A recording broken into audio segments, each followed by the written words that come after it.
Even though Lilith hadn't been taken over by the mind attack, she could still feel the way it tried to enter. That was enough.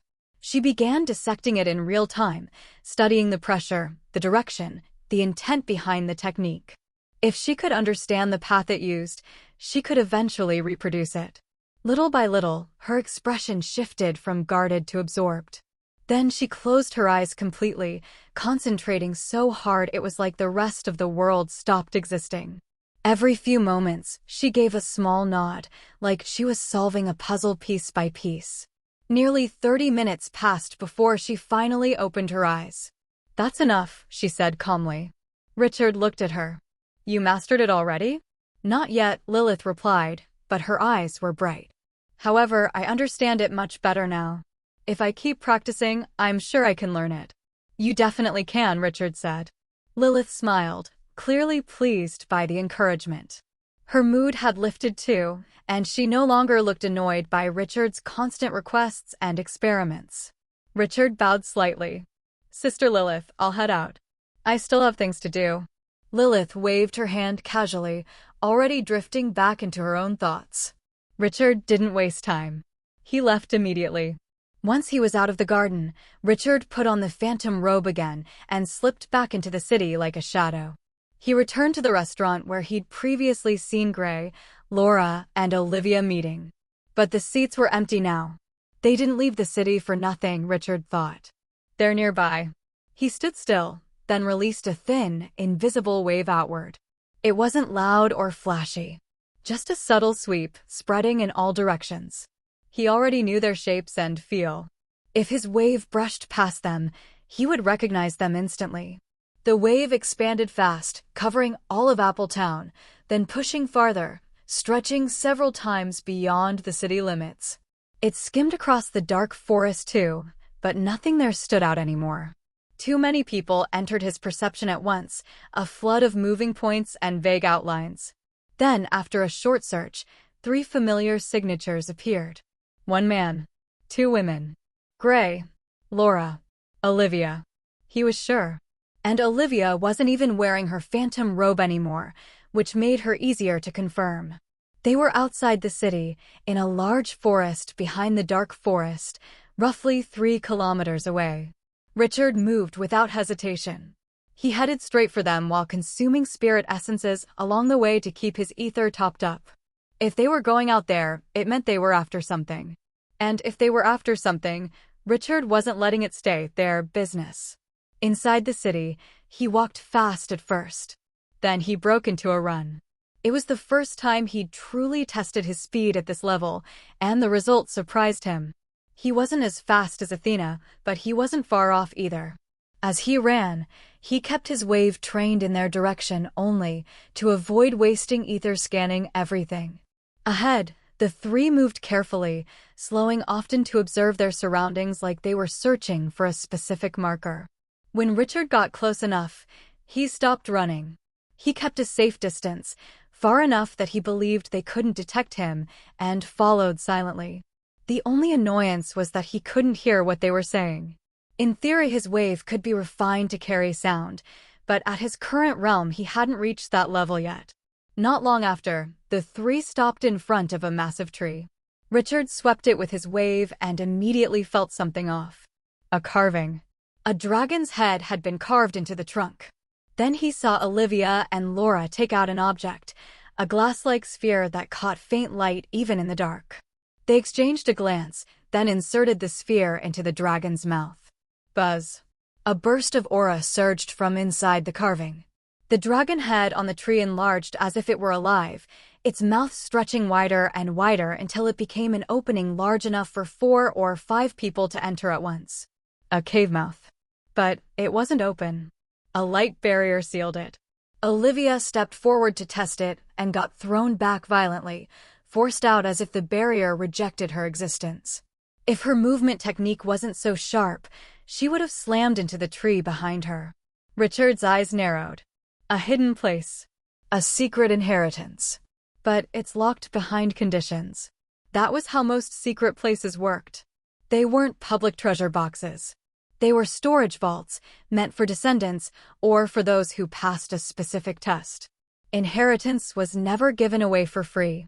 Of course, there were ways around it. If you couldn't force it open with strength, you used artifacts designed to weaken formations. Then a voice blasted from the dragon mouth, arrogant and loud enough that Richard felt it vibrating through the air. Only descendants of the Dragon Knight clan may enter, unless you can destroy this magic formation, left behind by the Dragon Knight himself. Richard's expression turned strange. So this is going to shake Appletown. And that Dragon Knight clan line didn't sit normally. Before he could think deeper, he sensed movement behind him. Fast. Heavy. Powerful people were already arriving from the city. Appletown didn't have many high-level magi, but it still had a few older monsters who'd reached the life ether realm, not counting the city lord himself. Richard immediately hid. Figures swept into view. One of them was the city lord. The rest were older, some looking 50, some at least in their 40s, all carrying pressure that made the air feel tighter. One of them glared straight at Olivia. Olivia, you're still here? You actually dare. Another ignored her completely, eyes locked on the tree mouth. Is this the Dragon Knight's inheritance? It looks like it, someone said. But you heard the rule. Only his descendants can enter. So the Dragon Knight really did leave a bloodline behind, an older magus muttered. I thought he didn't, but who could break his formation? He held world magic ether in his era. And he was one of the strongest alive. Famous across the entire world. And now his secret place is in our remote region. That realization made the group's faces turn grim. This is dangerous, another said. If news spreads, even within the kingdom, powerful figures will come flooding in. We have to contain this, the city lord said. For a few days maybe, one of the older magi replied. Not longer. And the forest fell into a tense silence, like everyone understood the same thing. Appletown had just become a target. Richard already had a plan in mind, but he still stepped forward first. He needed to see it up close. Within moments, he was standing near the giant tree, close enough to feel how unreal it was. The dragon head was just carved wood, but it had swollen into something massive, like it had become a living gate. At the mouth, a pale light barrier hung in the air, clear and sharp. It didn't just block entry, it warned you. Like it would bite back the moment you tried to force it. Richard scanned the scene. Gray and Laura stood together, speaking in low voices, clearly plotting their next move. Olivia kept her distance, off to one side, calm as ever. Even with her fugitive status, nobody here was confident enough to move on her, not even the city lord. Everyone's attention was locked on the dragon head, not on settling old grudges. Then Richard saw something that made his expression freeze. The dragon's eyes moved. Not in a magical, glow way. They actually tracked him. The carved pupils shifted and stared straight at him. What the hell? That one detail pulled every gaze in the clearing toward Richard at the same time. Whispers spread instantly. Who is that? Is he a descendant? Before anyone could move, the voice came again from the dragon mouth, but this time it wasn't booming across kilometers. It was directed at the people nearby. You are connected to a descendant of the Dragon Knight clan. Bring him here, and you may also enter. Richard's eyelid twitched. Couldn't you just say this with mental communication? But arguing with a wooden dragon head powered by an ancient formation was pointless. He hadn't even decided whether to retreat yet when the net closed. The city lord and several older magi shifted position, cutting off angles. Gray and Olivia were there too, forming a loose ring around him like predators who didn't trust each other but trusted one thing: they didn't want the prey escaping. A voice called out cautiously. Friend, why don't you show yourself properly? Richard didn't answer. He didn't panic either. Buzz. A thick black mist erupted from his body like ink poured into the air. Clouds. An element most people underestimated because it looked harmless. But Richard's affinity with it was high enough that his output was absurd. With the same amount of ether, he could release a sea of it and even change its color at will. In a blink, black mist swallowed the area, spreading outward until it blanketed nearly a kilometer.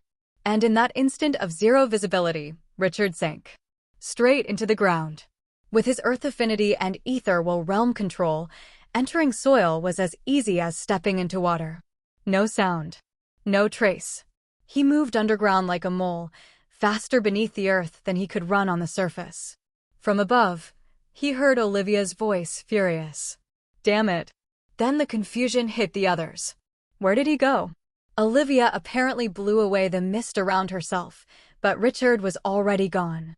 Gray tilted his head upward, eyes searching through the dark cloud cover. Did he fly? It made sense that he'd guessed that. People who could slip into the ground were rare. It wasn't the first idea that came to mind. Richard didn't slow down. Underground, he cut through the dark forest's edge, curved back toward Appletown, then surfaced in a narrow alley and removed his cloak. Now they'll put the whole place under watch, he thought, already calculating. He needed a way to enter that secret place without being seen, and he needed to bring Mr. Joe along too. It wouldn't be easy, but it wasn't impossible. Worst case, he'd force it with speed and timing. Back in the city, only ordinary people remained in the streets. Most of the Magi had rushed out to the forest. The crowd buzzed with excitement, repeating the dragon's words like gossip. That voice had definitely reached Appletown. Maybe farther. Richard left the city briefly to find Athena. But he didn't go home. He only gave one order. Go bring Mr. Joe. How Athena handled it wasn't Richard's concern. If she had to drag the old man by force, she would. Once that was done, Richard returned to Appletown. Lilith seems to have left. Good. If she were still here, this would be a headache. Then a voice behind him made his spine tighten. Richard. He turned fast. A pink-haired woman stood there in a white dress, smiling like she'd stepped out of a painting. Olivia. What a coincidence, she said sweetly, laughing softly like they were friends meeting on a stroll. Did you hear that voice earlier? She continued. I think I need to test something with you. Her eyes narrowed, playful but sharp. I know you were the one who roared in the dark forest. Answer me honestly. Are you a descendant of the Dragon Knight clan? Richard didn't respond. Olivia's smile widened. Hee, you don't even need to answer. She reached out, intending to take his hand. Richard pulled back. And in that moment, Olivia's body jerked forward unexpectedly. She had only gripped lightly, assuming he was just a child, assuming he couldn't possibly resist. Instead, the force reversed on her. She let out a surprised cry, stumbling a step before her hand slipped free. She stabilized instantly, but her eyes had changed. Shock. Real shock. Your strength, she muttered. Then she smiled again, but it wasn't playful now. Kakik. So you got stronger. But so what? I'm still a life ether realm magus. Her ether poured out. Not thin streams like ether will magi. This was living ether, thick and heavy, moving as if it had its own instincts. Each wisp was larger, denser, almost shaped like something unborn, as if it wanted to form into a body. It pressed down on Richard from every angle. And the detail that made Richard's gaze sharpen was the color. Purple. Tier 3 ether. Just raw ether power alone, Richard couldn't overpower her. So he drew his sword. Instantly, flames and lightning erupted, surging into the blade in huge amounts. He fused them together and swung without hesitation. A massive arc of fire and lightning tore through the air, bright enough to turn the alley into daylight. Whoosh! The strike burned through part of Olivia's Tier 3 ether, shattered it, and kept going, slamming into surrounding buildings. Walls cracked. Roofs ignited. The street trembled under the force. In a situation like this, Richard didn't bother hiding anymore. So what if it exposed him? He'd only stayed low to avoid being dragged into faction wars, forced recruitment, endless trouble. But he had something the others didn't. An ancestor. And with that backing, he wasn't as afraid anymore, not even of the Moonshadow clan. If his ancestor returned, Rebecca's grip on that clan could be crushed overnight. Hey everyone, Firescale Audiobooks here. If there's a novel you'd love to hear more of, you can support us on Patreon or Ko-fi. Depending on your tier, I'll make extra parts just for the stories you're most excited about. Usually I can only upload 4 to 5 parts of each novel, but with your support, we can go beyond that. And of course, don't forget to hit subscribe. It helps more than you know. You. Olivia was captivated by Richard's strike that managed to cut through her ether. Of course, it was because she hadn't used too much ether. However, this success showed that Richard's elements possessed incredibly high quality.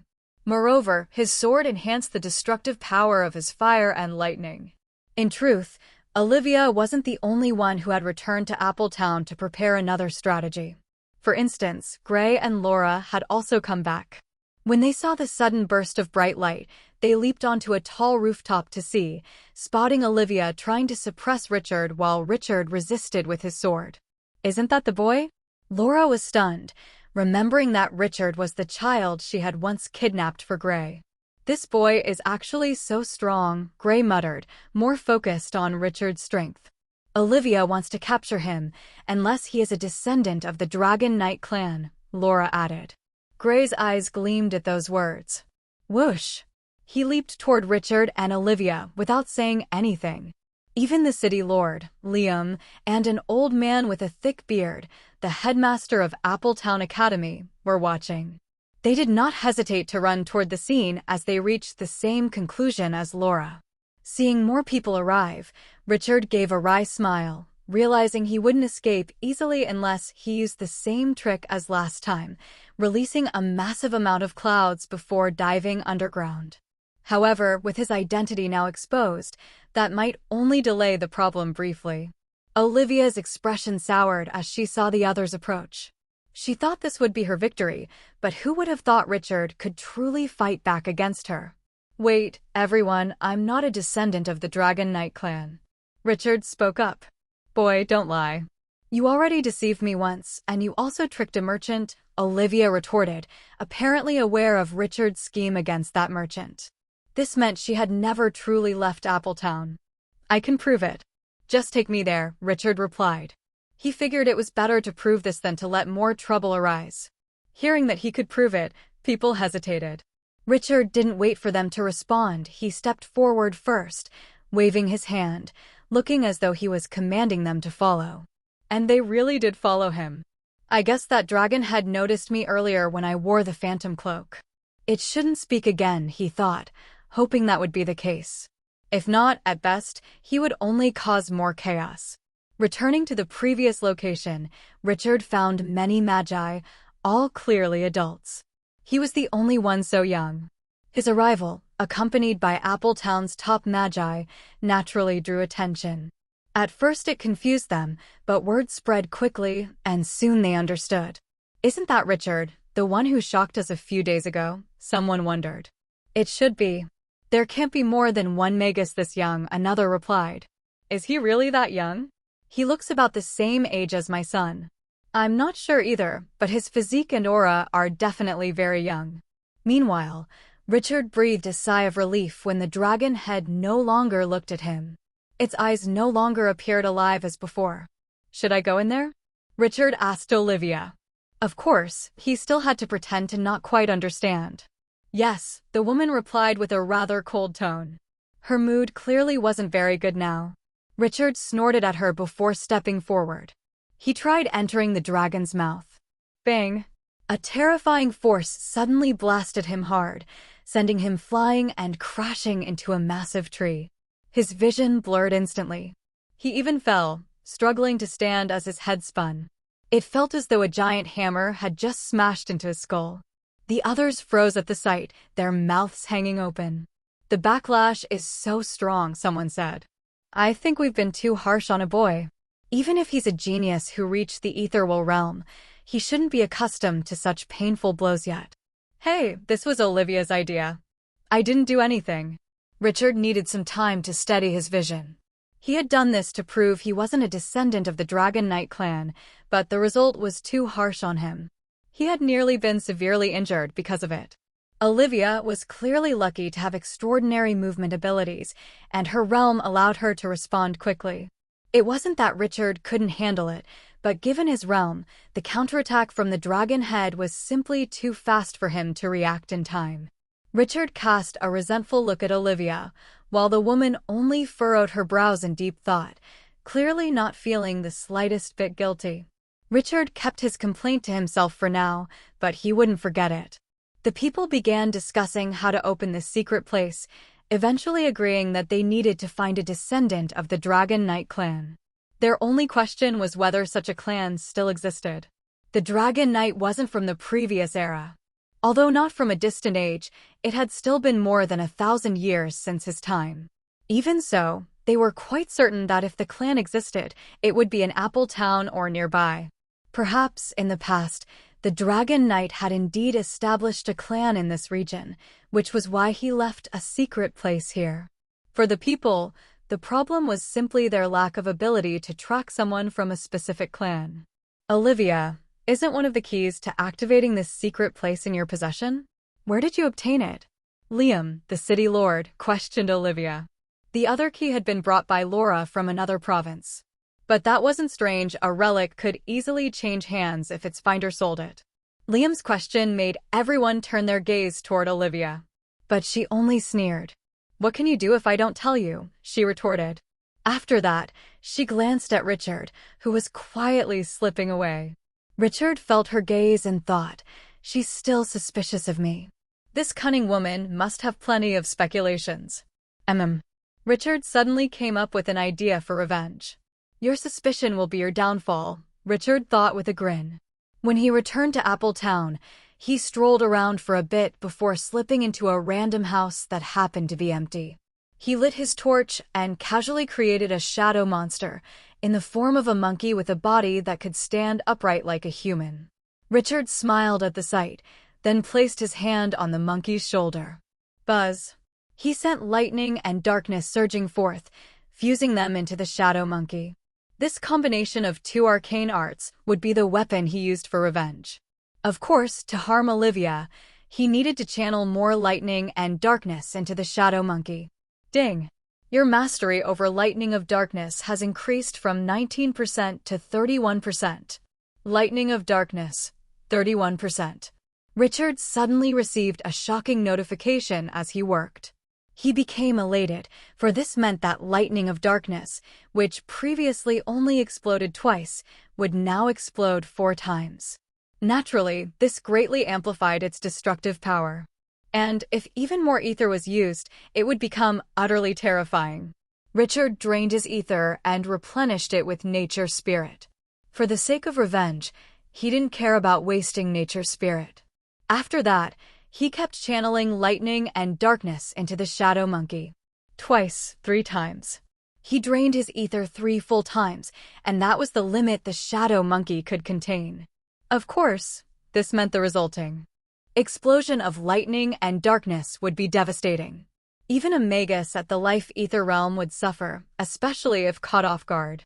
Once everything was ready, Richard grabbed a random cloak he found in the house, draped it over the shadow monkey, and covered its head with a piece of cloth since the cloak lacked a hood.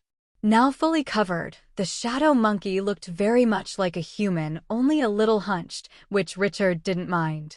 Whoosh! Richard spread his sensing wave across the area, and his eyes immediately lit up.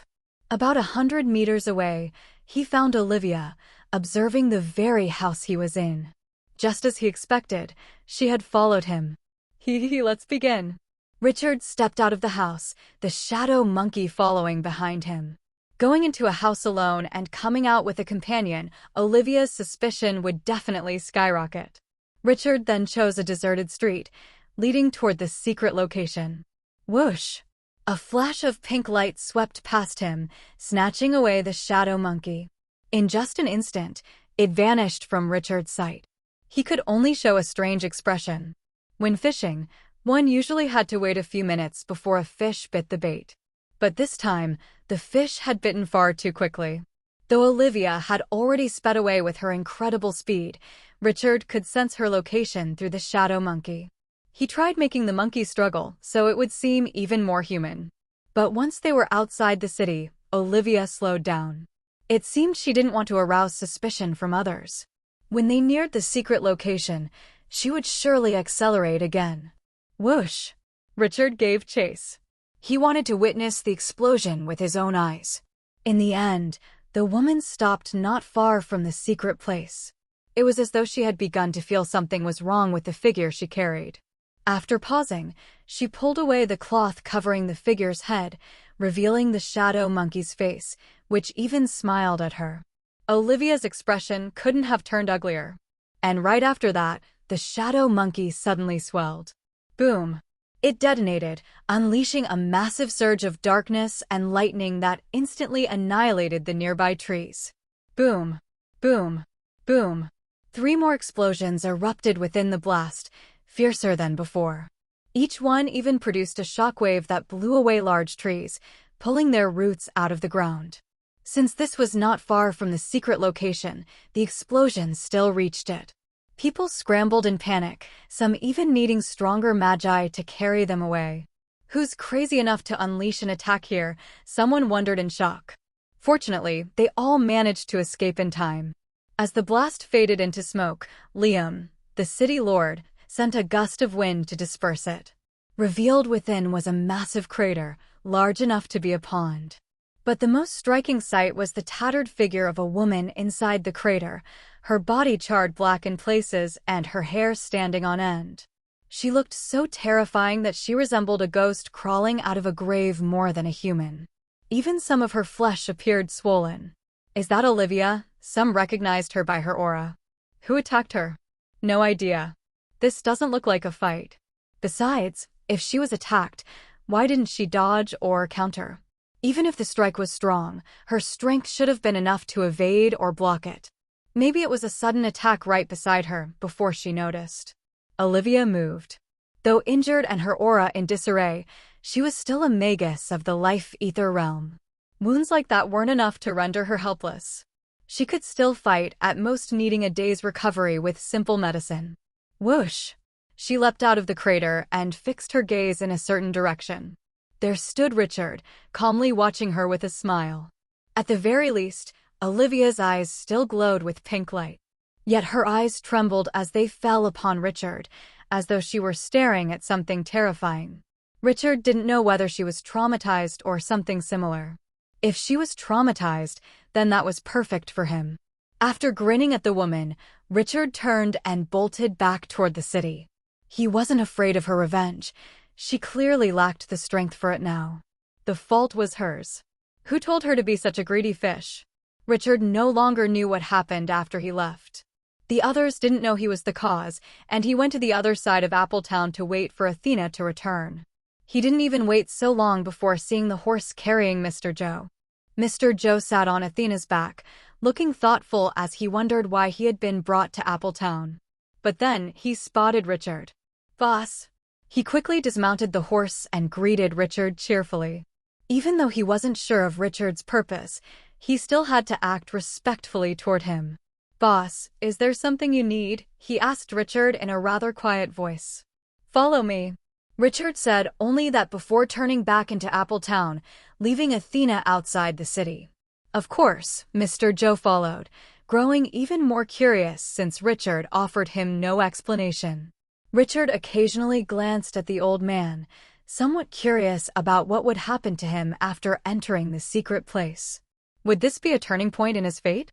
Naturally, what intrigued Richard the most was what he himself would gain. What if he was merely considered a guide for a descendant of the Dragon Knight clan to the secret place and only received a minor reward? That would be troublesome. Even filled with doubts, he would still go inside. At worst, he would simply squeeze Mr. Joe for compensation. After walking for a while, they arrived at a quiet garden. Richard handed Mr. Joe a cloak and a piece of cloth. "Put this on and cover your face," he instructed. Mr. Joe gave a wry smile at the command, doubt plain in his expression. "This is a good thing for you. Don't you want to inherit the legacy of your ancestor?" Richard said. "What, my ancestor?" Mr. Joe was utterly shocked at those words. "Just follow me, you'll understand soon enough." "I may have tricked you, but I have no reason to lie about this," Richard replied. He then donned his phantom cloak once again, altering his body size, but in a different form from before. This time, he appeared as a short, stout man. Mr. Joe could only freeze when he witnessed the transformation. "Remember, don't speak unless I tell you to, and make sure you stay close to me," Richard said before continuing forward. At the very least, Mr. Joe grasped the gravity of the situation. He nodded lightly and followed at Richard's side, matching his pace. Since Richard was with Mr. Joe, he didn't run, so it took them longer to reach the location of the secret place. After the Olivia incident, the number of people gathering had only increased. Some appeared to be adventurers from outside who had come after hearing the noise, but they had arrived late since they weren't in Appletown when it happened. Richard wasn't the only one wearing a phantom cloak, but it seemed that anyone clad in one was carefully observed by the others. He stopped about 100 meters away from the dragon's head, choosing not to get too close.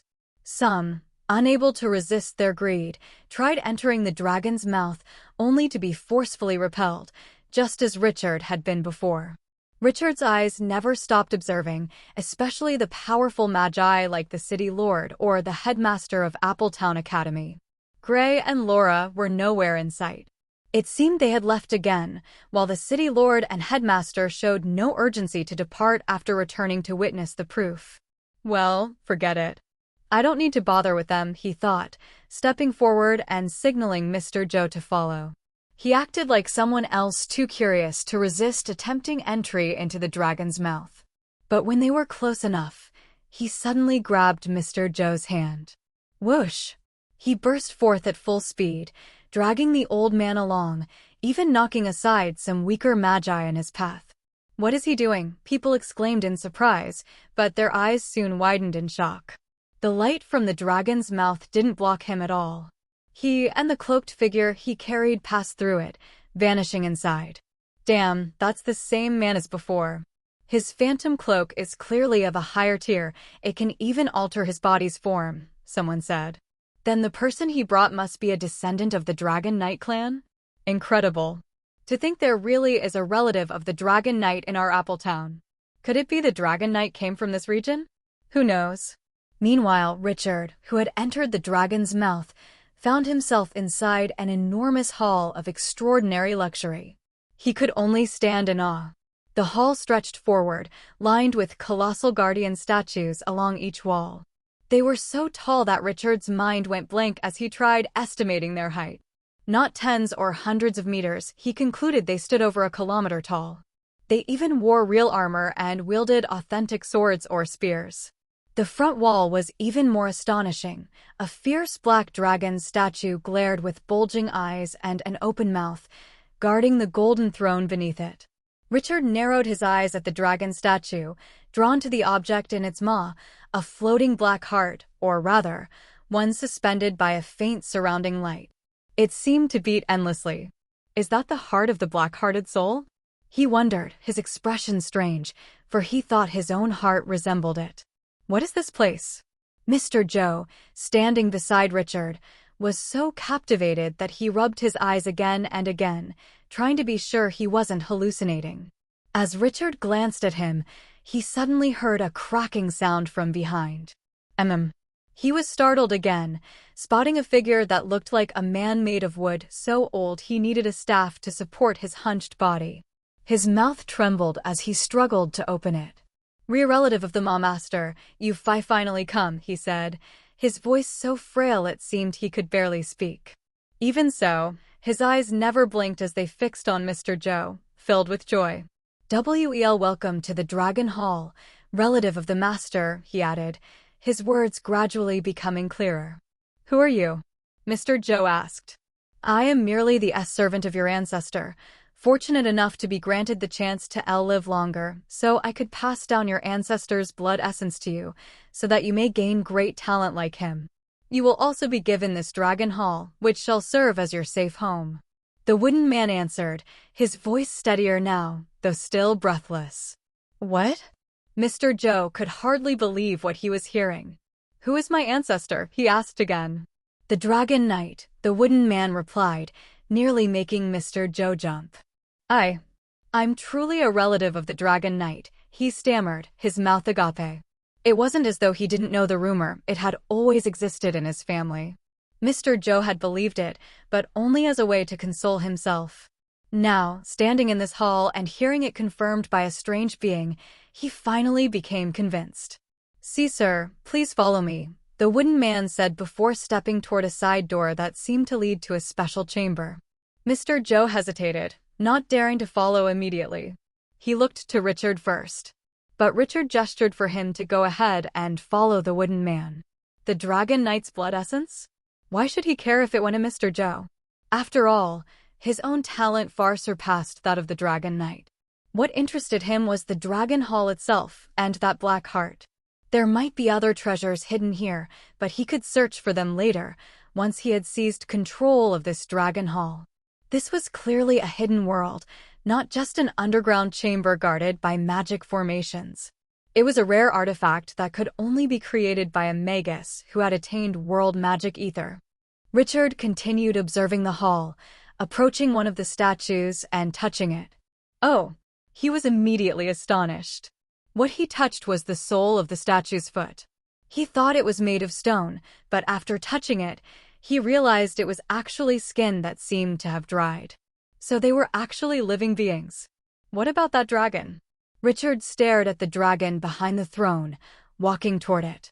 If it were the dragon, he couldn't believe it had been a living creature. He climbed the steps since the dragon statue was on a slightly higher platform. There was no aura or danger, so he touched it without hesitation. His eyes widened in amazement after touching it for a moment. The dragon was indeed made of iron, but when he touched it, he was given an illusion as if he were the dragon itself, even though the illusion showed nothing but the sensation. He touched it again, feeling that same sensation, a feeling filled with pride, looking down on all beings, considering them nothing but dust that could be erased. Richard withdrew his hand, his brows furrowing. As a human, he felt that such a feeling was far too excessive. However, possessing the sensation of a dragon seemed to make it easier for him to master the Codex of the Dragon Emperor. It seems this was what the Dragon Knight relied on to master the Codex, but even he shouldn't have mastered it 100% since there were no records of him actually turning into a dragon, Richard thought. If only I used the dark black rose while touching this dragon statue, the result would likely be higher. He felt regret, yet it was something already done. His gaze returned to the door the tree man had entered. Mr. Joe suddenly came out of it alone. Richard was slightly surprised because he noticed that beside each of his eyes, there were strange black scales. For an old man, those two black scales managed to make him look more dignified. "Boss," Mr. Joe called out cheerfully. Richard quickly approached him. "Where is that tree man?" Richard asked, since he didn't see him emerge behind Mr. Joe. "He suddenly scattered into green light," Mr. Joe replied. Despite his change, he still hadn't been able to alter his loyalty toward Richard. This was what Richard wanted, so he felt satisfied. "What did you get?" Richard asked again. "I was given the Codex of the Dragon Emperor and dozens of arcane arts," Mr. Joe answered. "And this, which was said to control this Dragon Hall." Mr. Joe then showed a token in the shape of a small dragon's head that seemed to be made of iron. "I can feel the entire hall when holding this," he added. "Give it to me," Richard said, immediately taking the token from his hand. The moment he held the token, he was stunned. The hall, he could feel it. Its size was only as far as the eye could see, with several rooms, whether bedrooms or training chambers. And the training chamber seemed to have some mechanism that absorbed ether from outside and gathered it into the room so that training could be faster than anywhere else. More intriguingly, this entire hall seemed to be hidden inside a very small world sphere. And that world sphere was inside the mouth of the dragon outside, protected by a magic formation. Richard could leave if he wanted to, and the world sphere would follow him as long as he held the controlling token. Of course, if he left, that meant he would have to face the people waiting for him. Even though he was inside the hall, he could now see the scenery outside. He didn't rush, instead making more detailed observations of the Dragon Hall through the token. He realized that it also had a basement beneath it.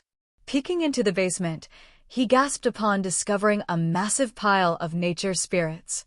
They couldn't be counted in mere hundreds of thousands. Their number might be in the tens of millions. So many nature spirits, it was practically the wealth of a nation. But compared to the nature spirits, Richard was more astonished by a branch that couldn't be called large, at most only as long as a human arm.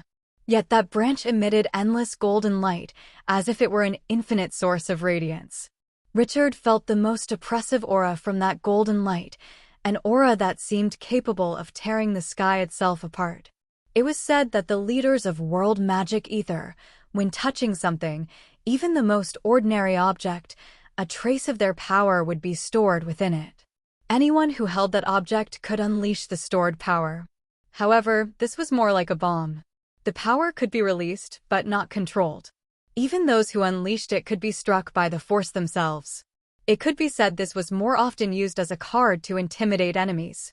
Unfortunately, Richard didn't see any weapons or artifacts. Although this dragon hall itself was a priceless artifact, he felt he had gained too little if this was all he obtained from the secret place left by the Dragon Knight. It seemed the latter merely intended to help one descendant of his clan become a true genius by relying on his blood essence. Who knew if it would succeed, for in the end, the one who gained the opportunity was an old man like Mr. Joe. At least if danger comes, I can hide inside this hall, Richard thought. Now he began to think about what he should do once he went out. What? Just as he thought about that and peeked outside, he was stunned by a figure that suddenly appeared. Rebecca, he muttered softly. The figure was a pale-skinned woman with black hair, wearing an elegant long black gown, standing indifferently among the crowd, letting the night wind blow through her hair. She seemed to have appeared there out of nowhere, enough to terrify everyone until their legs trembled without end, as if wondering how she had suddenly entered their small territory. Unfortunately, her overwhelming beauty did nothing to erase their fear. The strongest magi had agreed to seal the information about the secret place, but it seemed the news had still leaked to the Moonshadow clan, causing their lady to arrive in such a short time. Night Valley City might seem far from Appletown, but for a magus as strong as Rebecca, the journey could be shortened many times over. In the end, she could even fly through the skies with her current realm.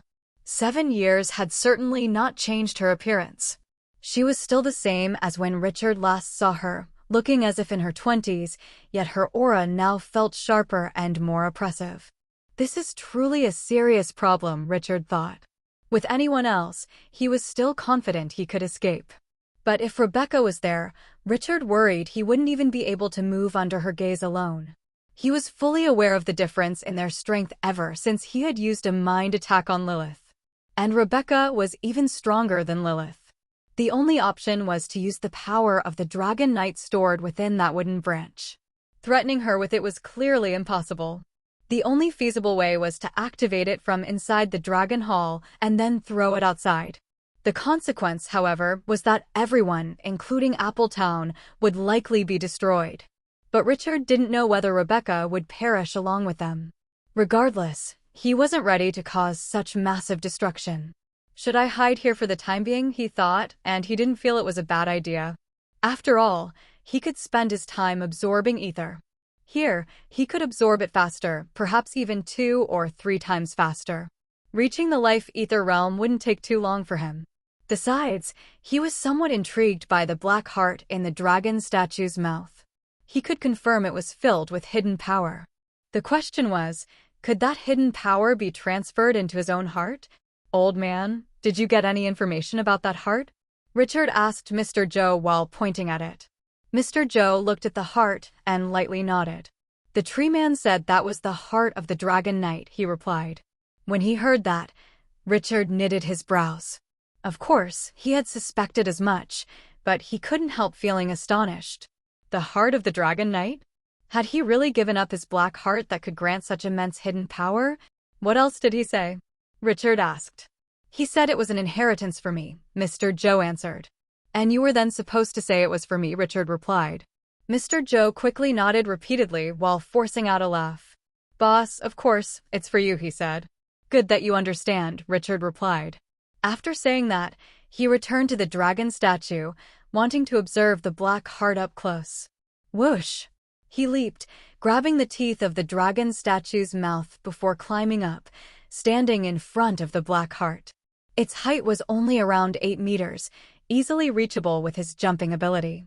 Although there was a light making the black heart float, Richard felt no threat and was not attacked. But what about touching it? Richard hesitated for a moment, but eventually did it anyway. His eyes widened the instant his hand touched the heart.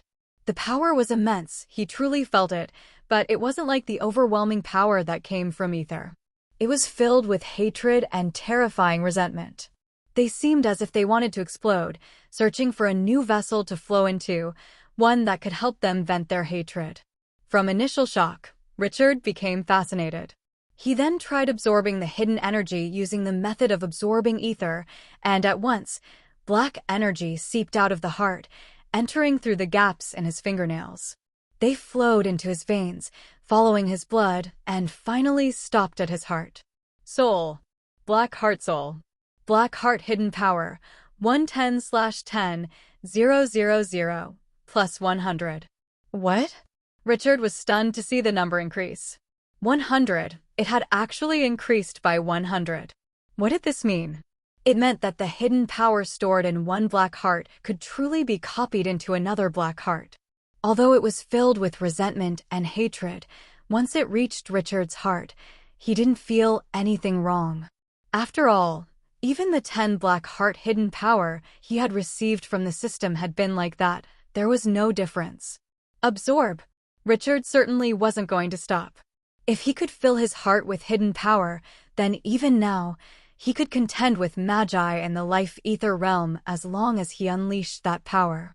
He absorbed without restraint, watching his black heart hidden power rise at lightning speed. In less than a minute, it had already reached over 1,000. Richard could only be astonished, for he knew this power was truly real within him. 10,000, it would be easy to reach. Slaughter wasn't necessary. He could simply transfer the power from the Dragon Knight's black heart. He wondered whether there would be some kind of consequence, but that was something he would deal with later. For now, he only needed to satisfy his desire for power. Black heart hidden power. 10,000/10,000. And at last, his heart was full of power. Because of his current realm, this was the limit. He needed to advance to the life ether realm to increase his capacity. Whoosh! He leaped down to the hall floor, passing even the throne that he now considered his. Mr. Joe was ignored, as Richard was focused only on his training. He stepped into the training room behind a wooden door that looked old yet majestic. That door couldn't even be opened with his strength. He could only open it through control of the token. Bam! The door opened immediately by Richard's mental command, revealing a spacious room whose entire walls were made of gold, radiating endless light so that no other source of illumination was needed. The room was empty, with a floor paved in bright red marble. Yet it was extremely cold and refreshing, and the air was invigorating even though it was an enclosed space. Just one breath was enough for Richard to feel a surge of energy to train. Truly remarkable, he said, entering the room and closing the door behind him. He sat down immediately and began absorbing ether. As he expected, the result was indeed 3 times faster than usual.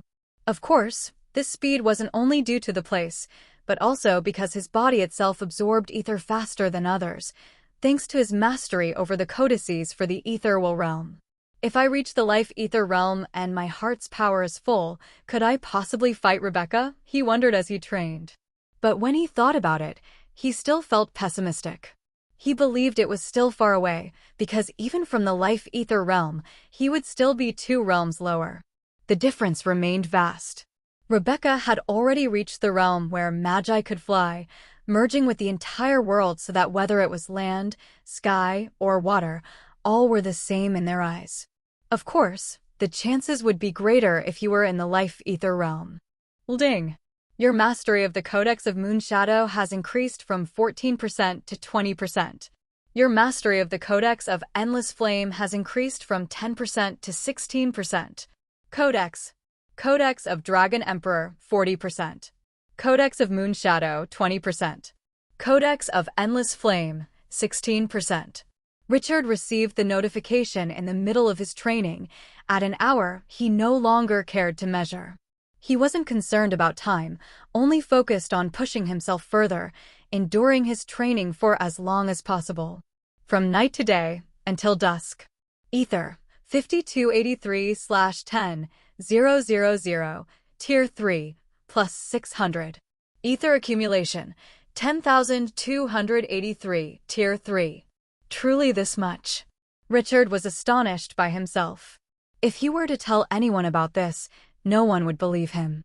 It would sound like utter nonsense. If someone could accumulate this much ether in a single day, then what use were great artifacts like the Star Wheel? Of course, in truth, he had only absorbed 300 ether on his own. Reaching 600 was thanks to the help of the ether bottle, an artifact even more astonishing than most others. How's the situation outside? He peeked out to check. What? Naturally, he was surprised. There was no one outside. Not a soul. But instead of relief, Richard only felt more uneasy and restless. It was all too predictable. Rebecca had likely removed them. Who knew what had happened to them now? Though Rebecca herself wasn't visible nearby, how could Richard possibly trust his own eyes? She may have sealed off this entire area, he thought. A secret place belonging to the Dragon Knight. How could Rebecca not go to every length to seize it? Richard even suspected she might have already discovered that it was him who entered. With enough power, investigations were easy. Simply gather the Magi around Appletown. If someone was missing, then that was the one. If no one was missing, then it must be an outsider. However, Richard had already been exposed by Olivia. If Rebecca gathered the Magi, then he would be the only one absent among them. Of course, even if she knew about him, Richard wasn't sure whether she would guess that he was the son she had cast away. That might only be possible if she saw him directly. Given her realm, she should be able to detect their bond, just as her ancestors once could. A3. Richard was overthinking too much. He pulled out some food he had stored and began to eat. Afterward, he decided to sleep for a while. His body couldn't endure anymore, and one night of sleep was a necessity he couldn't avoid. Ding! You have gained 2% affinity with the void element. Your affinity with the void element has increased from 2% to 12%. For the first time, Richard was awakened by a notification from the system. Void. He was utterly shocked at the word. Emptiness. What was emptiness? It was simply something that did not exist, something that could not be described with words or colors, because it wasn't there. Something non-existent was naturally not threatening. Yet, in this world's lore, this was a legendary element. Someone who possessed it could become non-existent. What was called non-existent wasn't merely disappearing, but being completely forgotten, as if they had never been.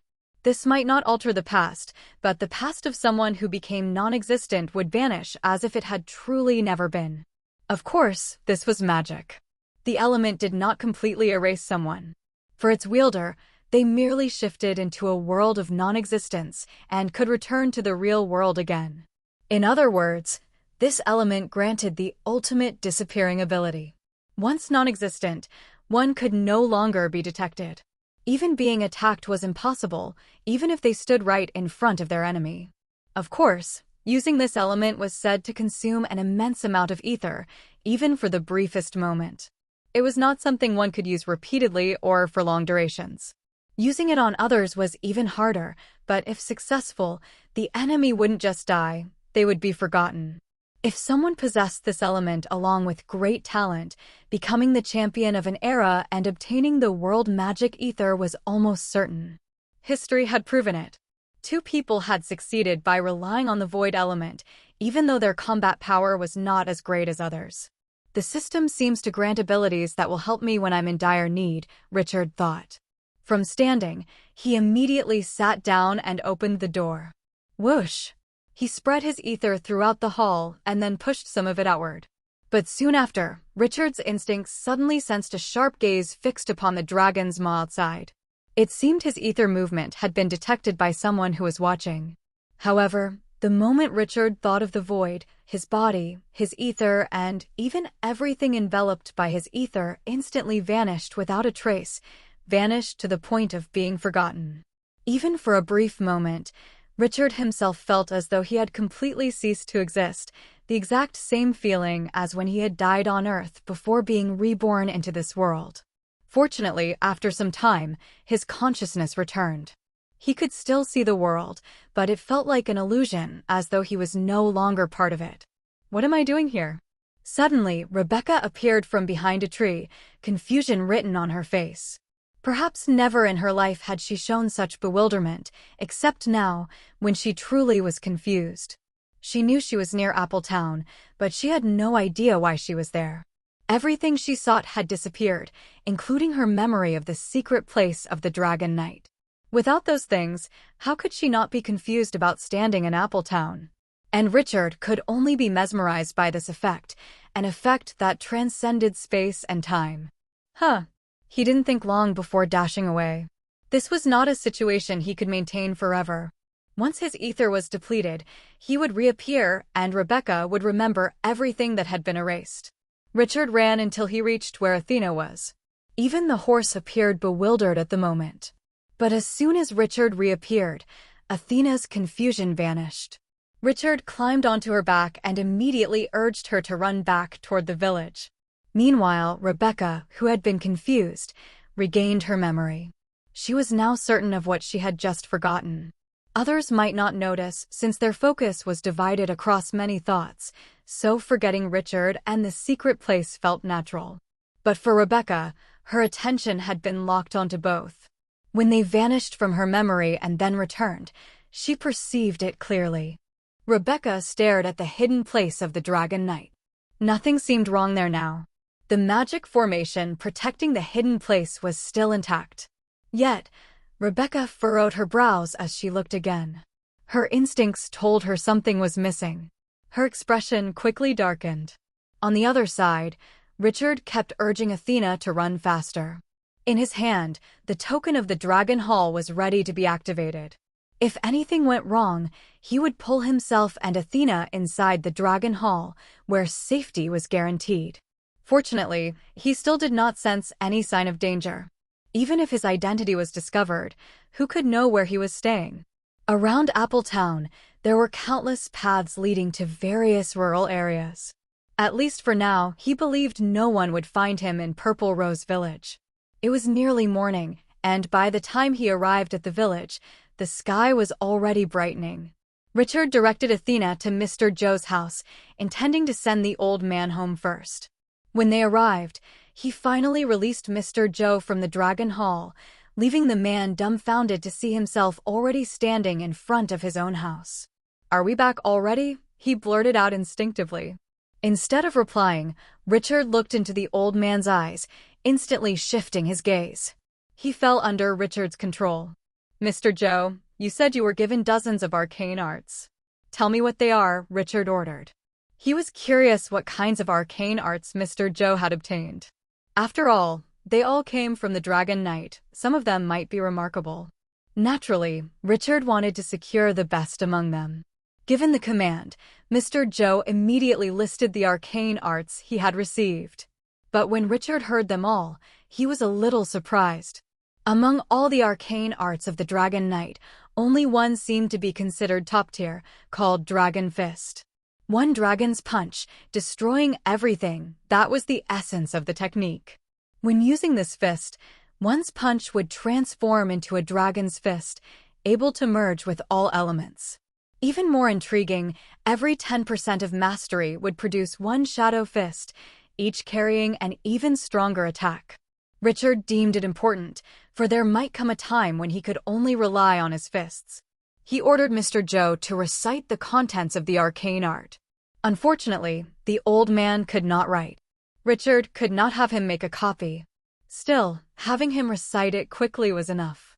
Richard memorized every strange word he uttered. "Ding! You have obtained the Dragon Fist arcane art. Your mastery of Dragon Fist arcane art has increased from 0% to 3%. Dragon Fist, 3%. Richard immediately understood the technique. Its power was indeed terrifying, according to what he sensed. He was satisfied, even if he had obtained only one. After that, he released Mr. Joe from the mind attack and immediately left with Athena, heading toward the orphanage. Richard. He was greeted warmly by Sister Lisa, who seemed entirely unaware of what had transpired in Appletown. His absence for more than a day didn't seem to worry her in the slightest. "Sister, you seem to be in a good mood this morning," Richard said, noticing she could hardly stop smiling. I just made a breakthrough, Lisa replied. Oh, did you reach tier 9? Richard was a little surprised. Not 9, but 10. Not long after receiving armor from Lilith, I advanced to tier 9, and then, through some opportunities, I managed to advance again, Lisa said. Truly? Richard was stunned, realizing what this meant. If Sister Lisa could unleash the power of tier 10, then she could be considered the strongest among magi in the ethereal realm. Impressive, isn't it? Sister Lisa was very proud. Anyway, tomorrow we must head to Night Valley City to meet Lilith and go to the capital. Stop wandering around. The capital. At the mention of it, Richard was filled with anticipation. Of course, he would go to the capital. He nodded at Sister Lisa. But for now, after a quick breakfast, he made his way to his ancestor's hut. He did not intend to share the Dragon Hall with his ancestor, but he would still meet him, perhaps gaining something useful. When he arrived, he was a little confused.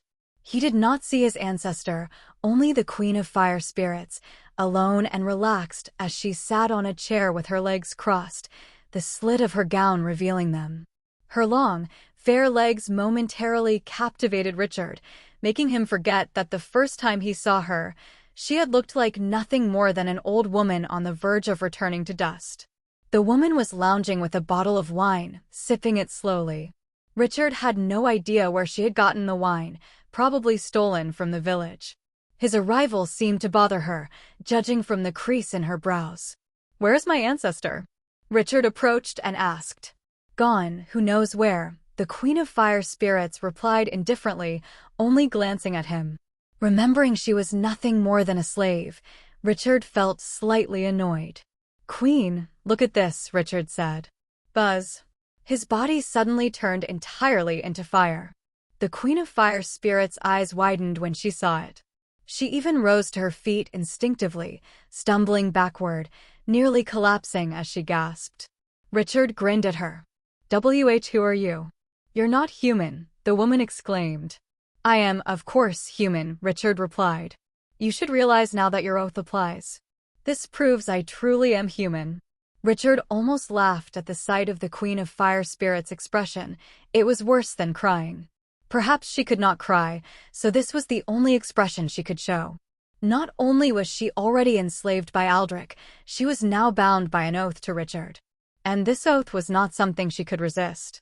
She might still struggle against the slave seal at the cost of death, but this oath ensured she could not even die if she wished.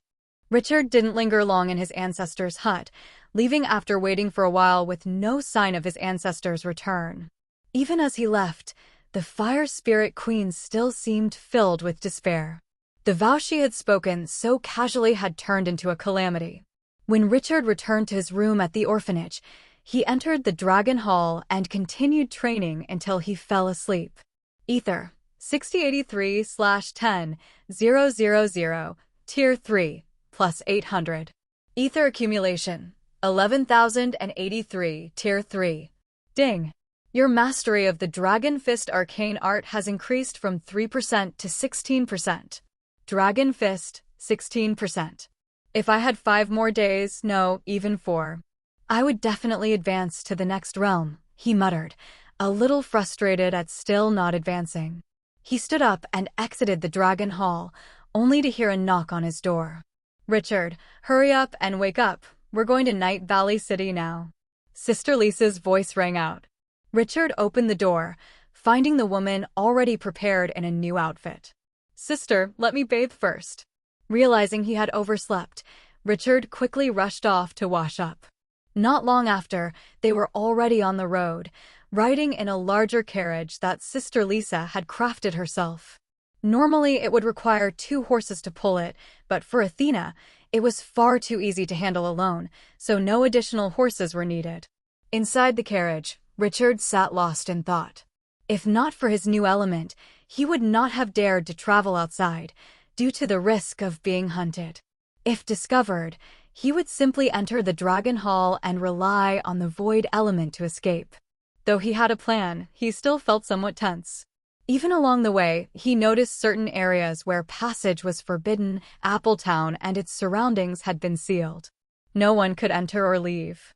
Not even birds. Any that tried would be shot down by arrows fired from the sky armor knights. No. In truth, there was one bird that could pass, though it wasn't a true bird, but rather a shadow bird. The Purple Rose Village and its neighboring villages were far enough from Appletown, so they were lucky not to be part of those sealed areas. Of course, even if news could be suppressed, the mastermind behind this lockdown was still known, the Moonshadow clan. In this province, they could be considered absolute rulers, their strength not far from that of the royal family. The people could only remain silent, unable to protest. Meanwhile, in Night Valley City, at Lady Rebecca's residence, Mrs. Wilson was relaxing in the back garden of the castle, feeding birds. She had no duties since Rebecca had gone off somewhere. Because Rebecca had sealed the news from Appletown, she knew nothing. In fact, none of the Moonshadow clan members knew. Rebecca acted on her own, yet she had more than enough authority to do so in the name of the Moonshadow clan. She suddenly spotted a shadow bird arriving, carrying a letter. The shadow bird disintegrated as it reached her, while the letter it bore dropped into her hand. She quickly opened the letter and read it, only for her eyes to widen in shock. I am in Appletown. Order the forces under me to search for a boy named Richard. Send some around Appletown to look for him, and give them his portrait. Inside the letter, not only were there words, but also a small sketch, a portrait of Richard. What exactly is going on? Mrs. Wilson muttered, more bewildered than ever. She thought everything was fine, but it turned out Rebecca was in Appletown, searching for Richard. Did she discover Richard was her son?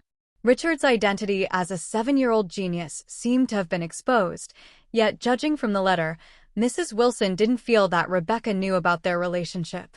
It seemed more like there was another issue between them. Did the young master provoke Lady Rebecca? Mrs. Wilson found that more reasonable, though she still didn't know how to respond to this. Master Leonardo. Mrs. Wilson immediately decided to meet that man. Only he could handle this matter, if he even could. But Leonardo himself was already planning to go to Purple Rose Village today, to see his grandson with his own eyes. Richard, however, knew nothing. Athena pulled the carriage at high speed toward Night Valley City. They entered the city smoothly without encountering any obstacles and arrived in front of Lilith's residence. It was just like the last time they had come. Richard saw Grace and her maid just stepping out of the house. They glanced at Richard and Lisa, Grace in particular, looking at Richard as though lost in her own thoughts. Yet, since Richard had declined her invitation to dine with her last time, she seemed disinterested in speaking with him and left immediately after giving him a glance. Richard, I think that girl is interested in you, Sister Lisa suddenly remarked. What nonsense are you talking about, sister?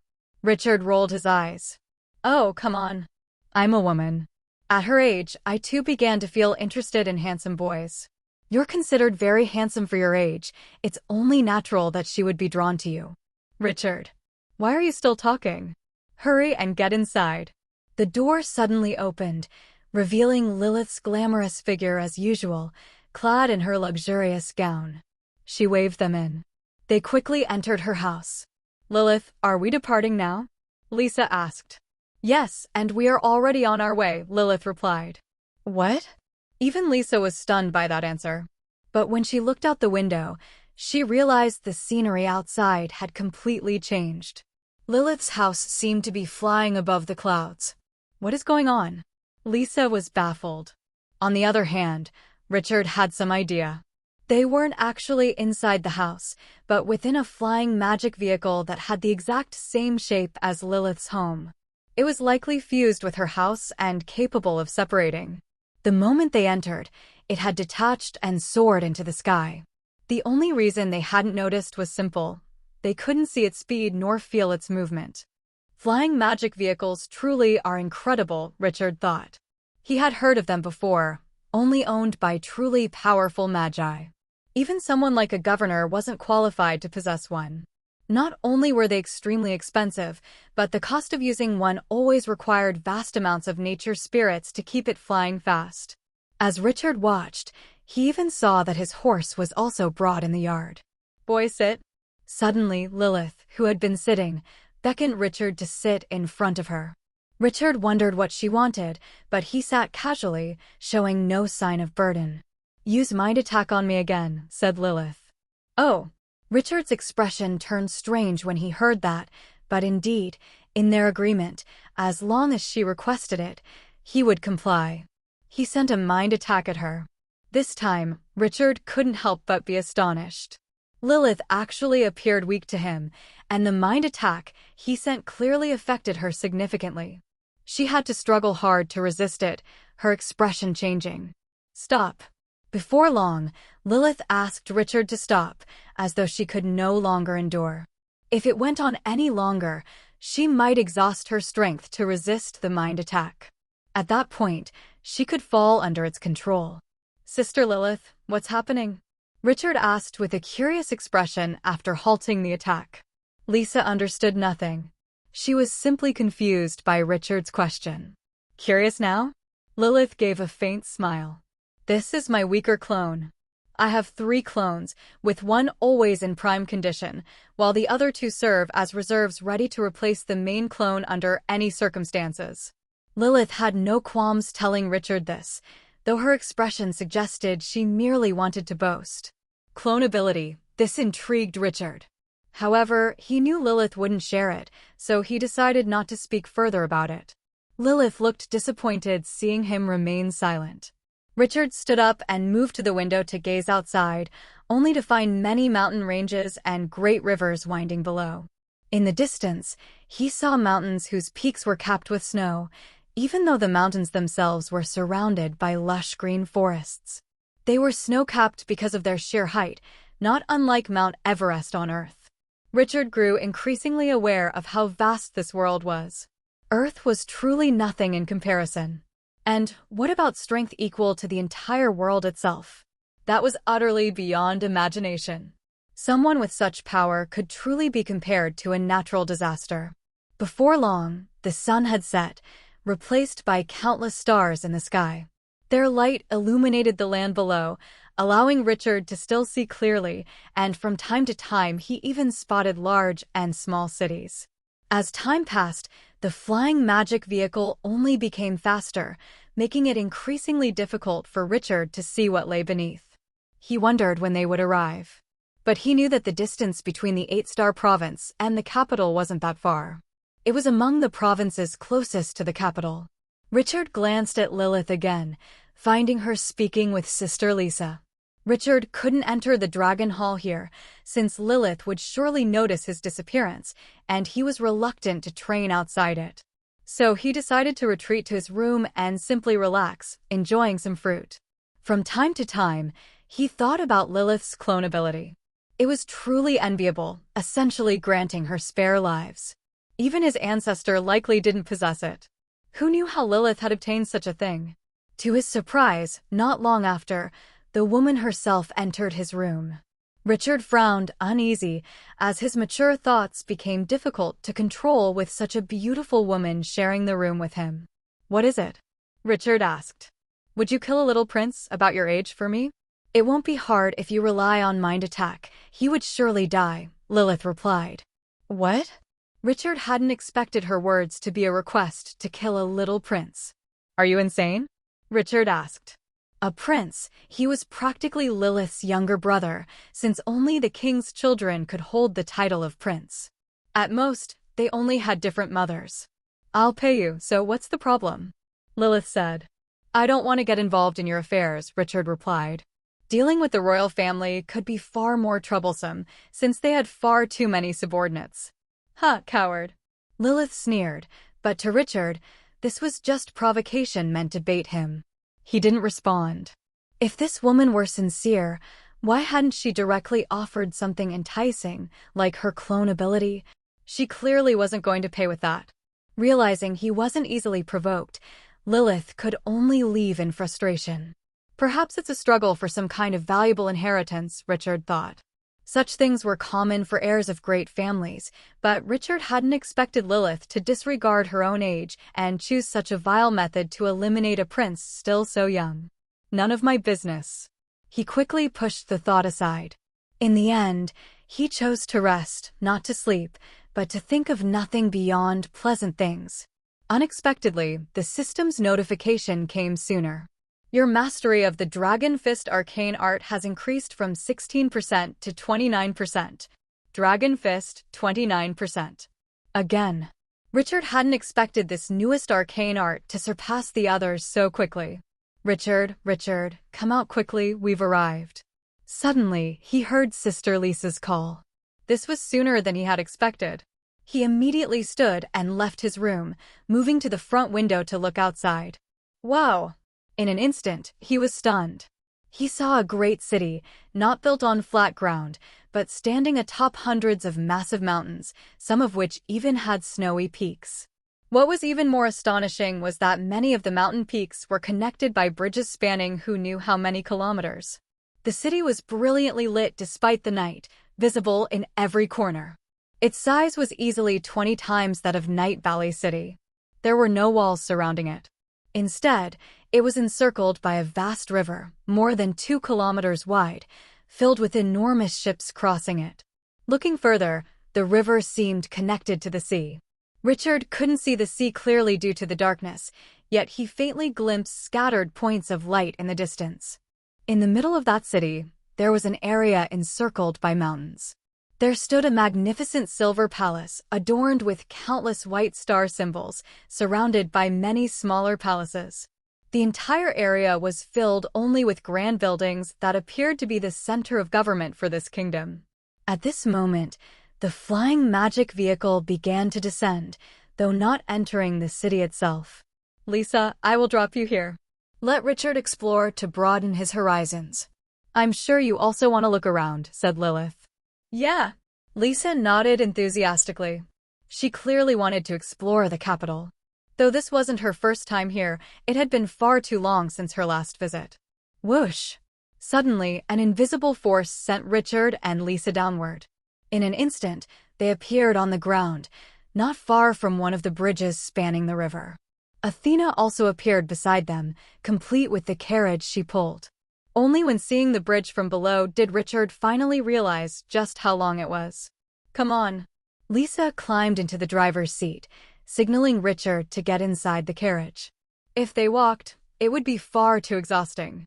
Richard entered the carriage and opened all the windows so he could enjoy the view outside. Athena immediately stepped forward, pulling the carriage. The bridge was about 30 meters wide, so wide that it never became overcrowded. What caught Richard's attention was the sheer number of people fishing from it. Their fishing tools weren't the simple bamboo rods he had once used. Instead, they looked much like modern fishing gear, though they only used bottles and similar objects to spool the long lines. The fascinating part was how often the fishermen struck, and each time, they pulled up enormous fish, larger even than a human. Even at night, there were still countless people fishing. Though tempted, Richard restrained himself and merely watched from within the carriage. Now was not the time for leisure. In a city this vast, the only thing that mattered was gaining more strength. Moreover, the farther they went across the bridge, the more astonished Richard became at how dense the ether was in this city. Entering the city was entirely free, no fee, no inspection. But once they arrived inside, Richard noticed a small drawback. The roads weren't that wide, barely enough for 3 carriages. With such a dense population, these narrow streets created endless crowds. Still, he understood why. There were far too many houses and far too little open land for roads. Even worse, because the city lay in the mountains, every street Richard saw sloped upward. Richard, there's an extreme rumor. Sister Lisa suddenly spoke. What is it? Richard asked in confusion. There's a reason the founder of the kingdom chose this place as the capital. You know, it doesn't really make sense, right? Who would build a city on mountains? Richard nodded. Indeed, it was illogical to make mountains into a city. It only made things harder. He even saw many people exhausted just from walking. What does the rumor say, sister? Richard asked. They say there's a giant corpse beneath these mountains, as large as the mountains themselves. Oh. Richard wore a strange expression. The statues in the Dragon Hall were colossal and seemed to have been shaped from once living beings. But if there truly was a corpse the size of the entire capital, even those statues would be no more than ants in comparison. Something like that? Is it even real? Then why build a city on top of it? They say that when people train in this city, they unknowingly absorb the aura of the corpse along with the ether they cultivate. This gradually consumes the corpse's aura, causing its indestructible flesh to slowly decay until only its skeleton remains. That skeleton is what the kingdom is waiting for. What kind of skeleton is that? An ether skeleton, but of a different type. I don't know the details. It's said that it can make someone's body completely indestructible. I once asked Lilith about this, but she didn't answer, so I think it must truly be a secret. An ether skeleton that massive, who could even use it? Richard gave a wry smile. This is something hard to explain, but surely those powerful figures would know, Lisa replied. Maybe? Richard could only say that. Things like this were difficult to talk about, but that didn't mean he wasn't curious. It was simply far beyond him. After all, he hadn't even advanced into the life ether realm yet. Richard continued looking around. The liveliness of this city was unmatched. He saw more bars than any other kind of shop. Each bar even had beautiful women serving guests, not only pouring drinks, but also offering embraces. This city is simply too vast to explore. We've only taken one road, but behind every building, there's another street, Richard thought. What's that? Richard asked suddenly when he noticed something interesting, a massive cave, dark at its entrance, lit only by a faint red glow, yet many people were entering it. The beast prison, Lisa answered. There's a prison for beasts? Richard was a little surprised. Yes, they imprison beasts and primordial beasts from tier 1 to 30. It's a training ground where people can test the exact tier of their strength. For many, it's a safer option, since the prison managers can stop their beasts when a challenger is defeated, so there's no risk of losing one's life, Sister Lisa explained. It seems like anyone wanting to train there would have to pay, Richard remarked. Of course. You're not allowed to kill their beasts either. If you do, you must compensate. It's private business, after all. Are you interested in trying? Sister Lisa asked. No need. I'll only try things that give me benefits, not something that makes me pay. Richard shook his head. There's also a place like that, but provided by the kingdom, meant for magi in the ethereal realm. You pass trials, and if you succeed, you'll receive rewards. You can even choose to absorb ether from the star prepared specifically for that purpose. However, it's truly difficult. Even the geniuses who reach the finals in the capital struggle there. Really? Then take me there. Richard was, of course, interested if it involved ether.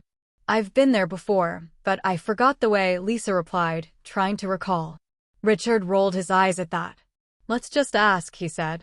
After saying that, from inside the carriage, he waved to an old man who looked poor, driving a skinny donkey, beckoning him closer while showing a few gold coins. How could the old man possibly refuse? What is it, young master and miss? He asked warmly. Richard looked at Sister Lisa. He couldn't ask, since he didn't even know the name of the place. Where's the way to the monster world? Sister Lisa asked. Monster world. The old man nodded, then pulled out a map. Miss, we are here and Monster World is here. He pointed to 2 spots on the map. Sister Lisa studied the map for a moment before taking it. We'll buy your map, she said. Of course, no problem. The old man didn't mind, then looked at Richard holding the gold coins. Take this. Richard handed him a few gold coins. The old man accepted them and immediately left, hurrying into a bar filled with beautiful women, his spirit soaring. Richard was too lazy to care what he was up to, so he asked Sister Lisa, Sister, can you read the map?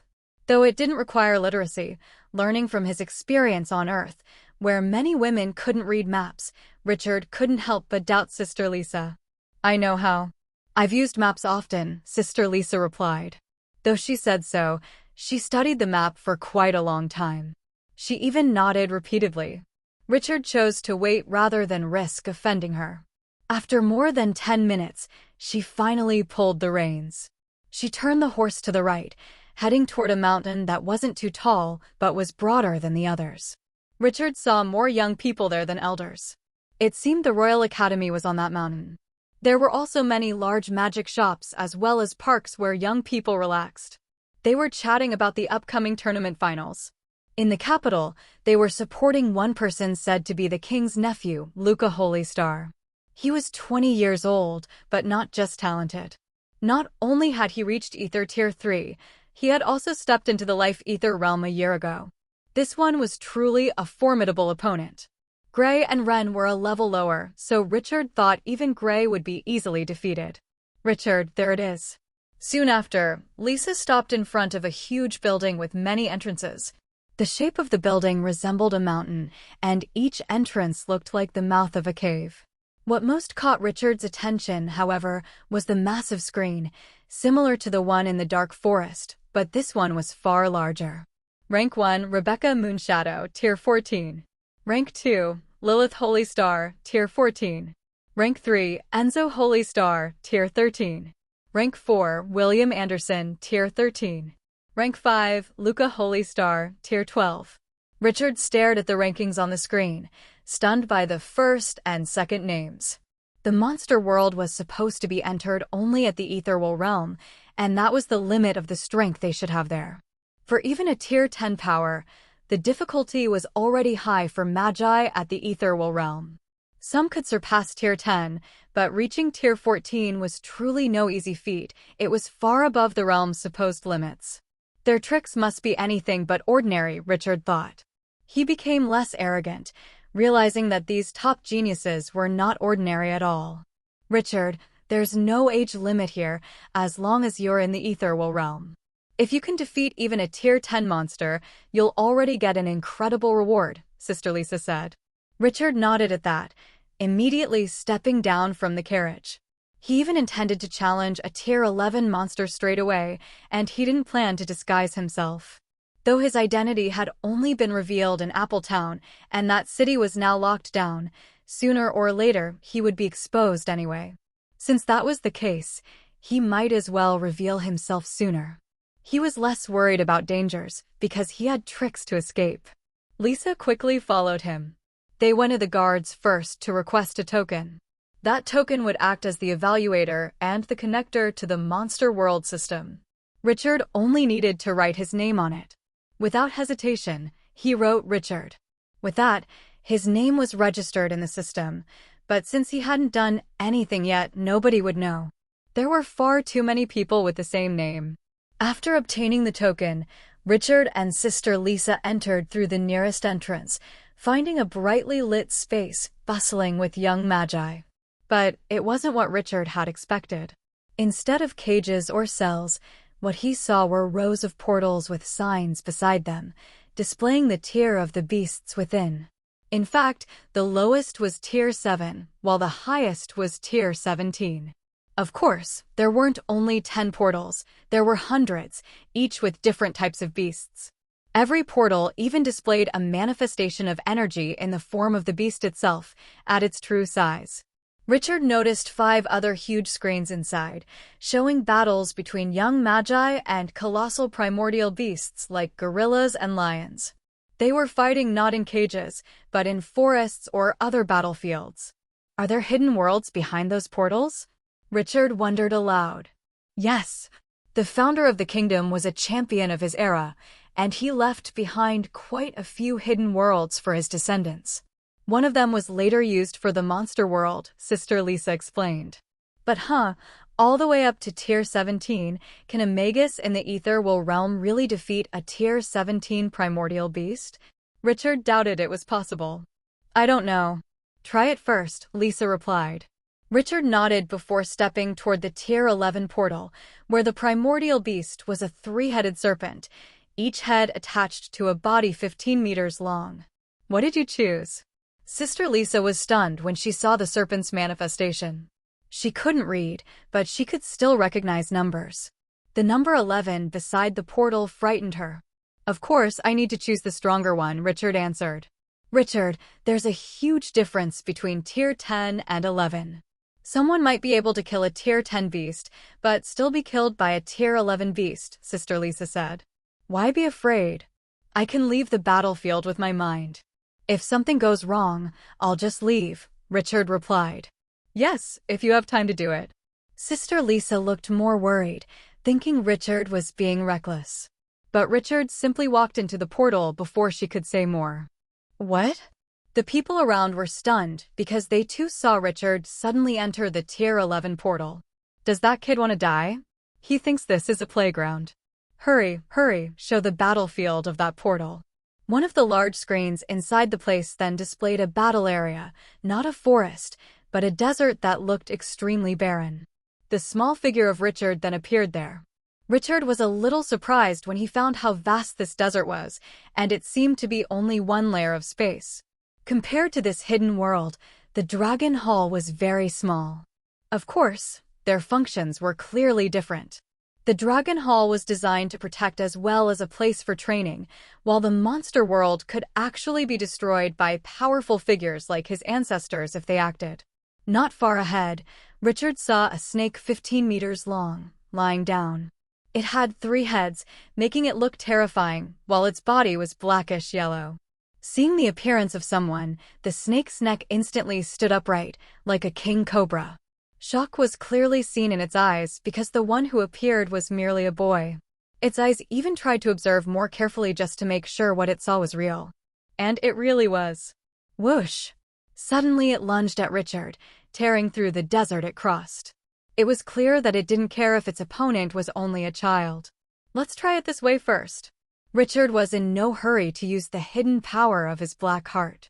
He would fight without it first, to see if he could match a Tier 11 beast. Whoosh! Richard also charged forward, and his right fist instantly transformed, as if it evolved, becoming slightly larger and sprouting scales and claws. Buzz! Several lightning bolts appeared on that fist. This kid is crazy. The spectators were even more shocked seeing Richard charge forward instead of running away. No, he has power. They quickly realized Richard was not ordinary. At that moment, one of the snake's heads suddenly shot forward, its neck stretching out. Richard thought this was not a venomous snake, but it might possess an extremely tough physique combined with agile movements. Bang! Richard sent his dragon fist forward. Rumble! The space trembled from that punch, while the air instantly blasted forward. That alone could probably shred other magi in the ethereal realm. However, the snake's head, larger than Richard's body itself, only showed a brief look of surprise before continuing forward. It realized this boy was strong, but it was also strong. Bang! Richard's fist finally struck the snake's head. At the same time, 2 shadow fists suddenly appeared, too real to be called mere shadows. They were massive, the size of the snake's head itself. Bang! Bang! They struck the snake's head from both sides, making each of its eyes bulge in shock at the sudden twin assaults. Its huge head was smashed hard into the ground, causing the earth to crack in a spiderweb pattern. It worked. Richard was delighted. At least this showed his advantage. But as he looked ahead, another of the snake's heads had already appeared before him, mouth wide open, ready to swallow him. You can't! Richard shouted. He unleashed an extremely dense wave forward, just about the size of the snake's head. But its density made the pushing force terrifying. Bang! The snake's head was instantly blasted backward, lifted high into the air. At the same time, a golden sword appeared in Richard's hand. Without hesitation, Richard charged toward the snake's torso near its chest. The sword was enveloped in blazing fire, enhancing its sharpness. And Richard slashed it hard toward the snake's body, producing a cut mixed with fire and lightning that crackled explosively. Swish! That slash instantly split the snake's body open, but Richard could not be happy because the slash only split it halfway. It did not cut the snake entirely in 2. Moreover, the wound began healing in a process that was clearly visible, as if the snake did not consider it a fatal injury. The energy isn't enough, Richard thought. His ether accumulation was only slightly over 11,000. Compared to a Tier 11 beast, this was far too low. However, the quality of his power made the fight fairly even. With the same amount of energy, Richard could have killed the snake in one strike. Even so, Richard still felt no need to use the hidden power of his black heart. After all, he still had something else to rely on, something that could not be grasped by human eyes: mind attack. This boy is actually that strong, the spectators murmured. Not inferior to a Tier 11 primordial beast, he can already be considered Tier 11. Magi in the ethereal realm would not be able to fight him. How did he train? Is he really still a boy, or does he simply have a bodily condition that stopped his growth? Who knows, but look at that lightning and fire, so dazzling. I've never seen anything like it. His affinity with them must be extremely high. Wait, what's happening? Why is the snake slowing down? At this moment, the snake indeed looked slower, or more precisely, it seemed to struggle controlling its massive body. Even its aura looked chaotic and weakened. Richard had used mind attack on it, and the effect was extraordinary. He chose to end the fight quickly, because if the battle dragged on, he would likely tire first. Whoosh! With his sword, he slashed again at the snake's body at the area already split but starting to heal. Of course, its regeneration slowed since the mind attack struck. This time, Richard's sword strike was not only imbued with lightning and fire. It was fused with darkness, making its aura even more terrifying. Richard did not hold back, unleashing a vast amount of ether. With its weakened defenses and the strike aimed at its wound, the snake was instantly cleaved in two, and the slash seemed to lose no strength, splitting the air behind the snake until a long rift appeared, resembling a tear in space. That sight mesmerized the spectators outside, making them swallow their saliva hard. Although in this city it was not rare for magi in the ethereal realm to defeat Tier 11 primordial beasts, this one was done by a boy far too young. People might doubt his true age, but in fact, it was still difficult for them to think he wasn't a kid. Bang! The three-headed serpent's neck slammed heavily to the ground, its life instantly extinguished as its body was cleaved in two. At this level, survival in such a state was impossible unless one possessed an extraordinary trick. Richard smiled at the result. Then, suddenly, a voice rang inside his head. Congratulations on defeating a Tier 11 beast in the ethereal realm. You are also considered to have defeated Tier 7, 8, 9, and 10 beasts. You may choose from this reward list. The voice did not come from the system. It was the voice of an old man. Right after that, Richard saw an energy screen appear before him, displaying a list of rewards. Tier 3 weapon. 50,000 nature spirits. 1,500 Tier 3 ether from the star wheel. Absolute rulership over a small city. The list Richard saw contained more than 15 choices, but only a few caught his interest. Of course, he was only truly interested in one. 1,500 Tier 3 ether, such a generous reward. With that boost, he was confident he could face even a Tier 12 primordial beast. I want this, Richard said, touching the ether reward. Buzz. Suddenly, his body was pulled into another space. He appeared in a small training chamber, completely sealed off and filled with ether. You may absorb your 1,500 ether here. The same old voice echoed again. Without hesitation, Richard sat down and began absorbing the dense ether he felt around him. The monster world, it seemed this place was specifically designed if one chose training-related rewards. Though it looked like he was confined, Richard didn't care much. He thought, what bad could possibly happen? He might be new to the capital, but his supporter was none other than the princess herself. What he didn't know, however, was the commotion his actions had stirred in the capital. Far away in Apple Town, Rebecca was sitting in the city lord's residence, furrowing her brows again and again as she remained alone in the best guest chamber. It was already late at night. Yet her letter to her head maid, Mrs. Wilson, had still not received a reply. Not even a single letter had come back. How then could any troops be dispatched to aid her? She wondered if something had happened to Mrs. Wilson by chance, something that prevented her from replying. But what could possibly happen? Even across the entire kingdom, no one should dare lay a hand on her people, much less someone of the status of her chief maid. What? A moment later, Rebecca's eyes widened in shock as she walked to the window, gazing toward a certain direction. Whoosh! She vanished. The next instant, she appeared high in the sky. Before her stood a man in his 50s, hair partially turned white. Father, what are you doing here?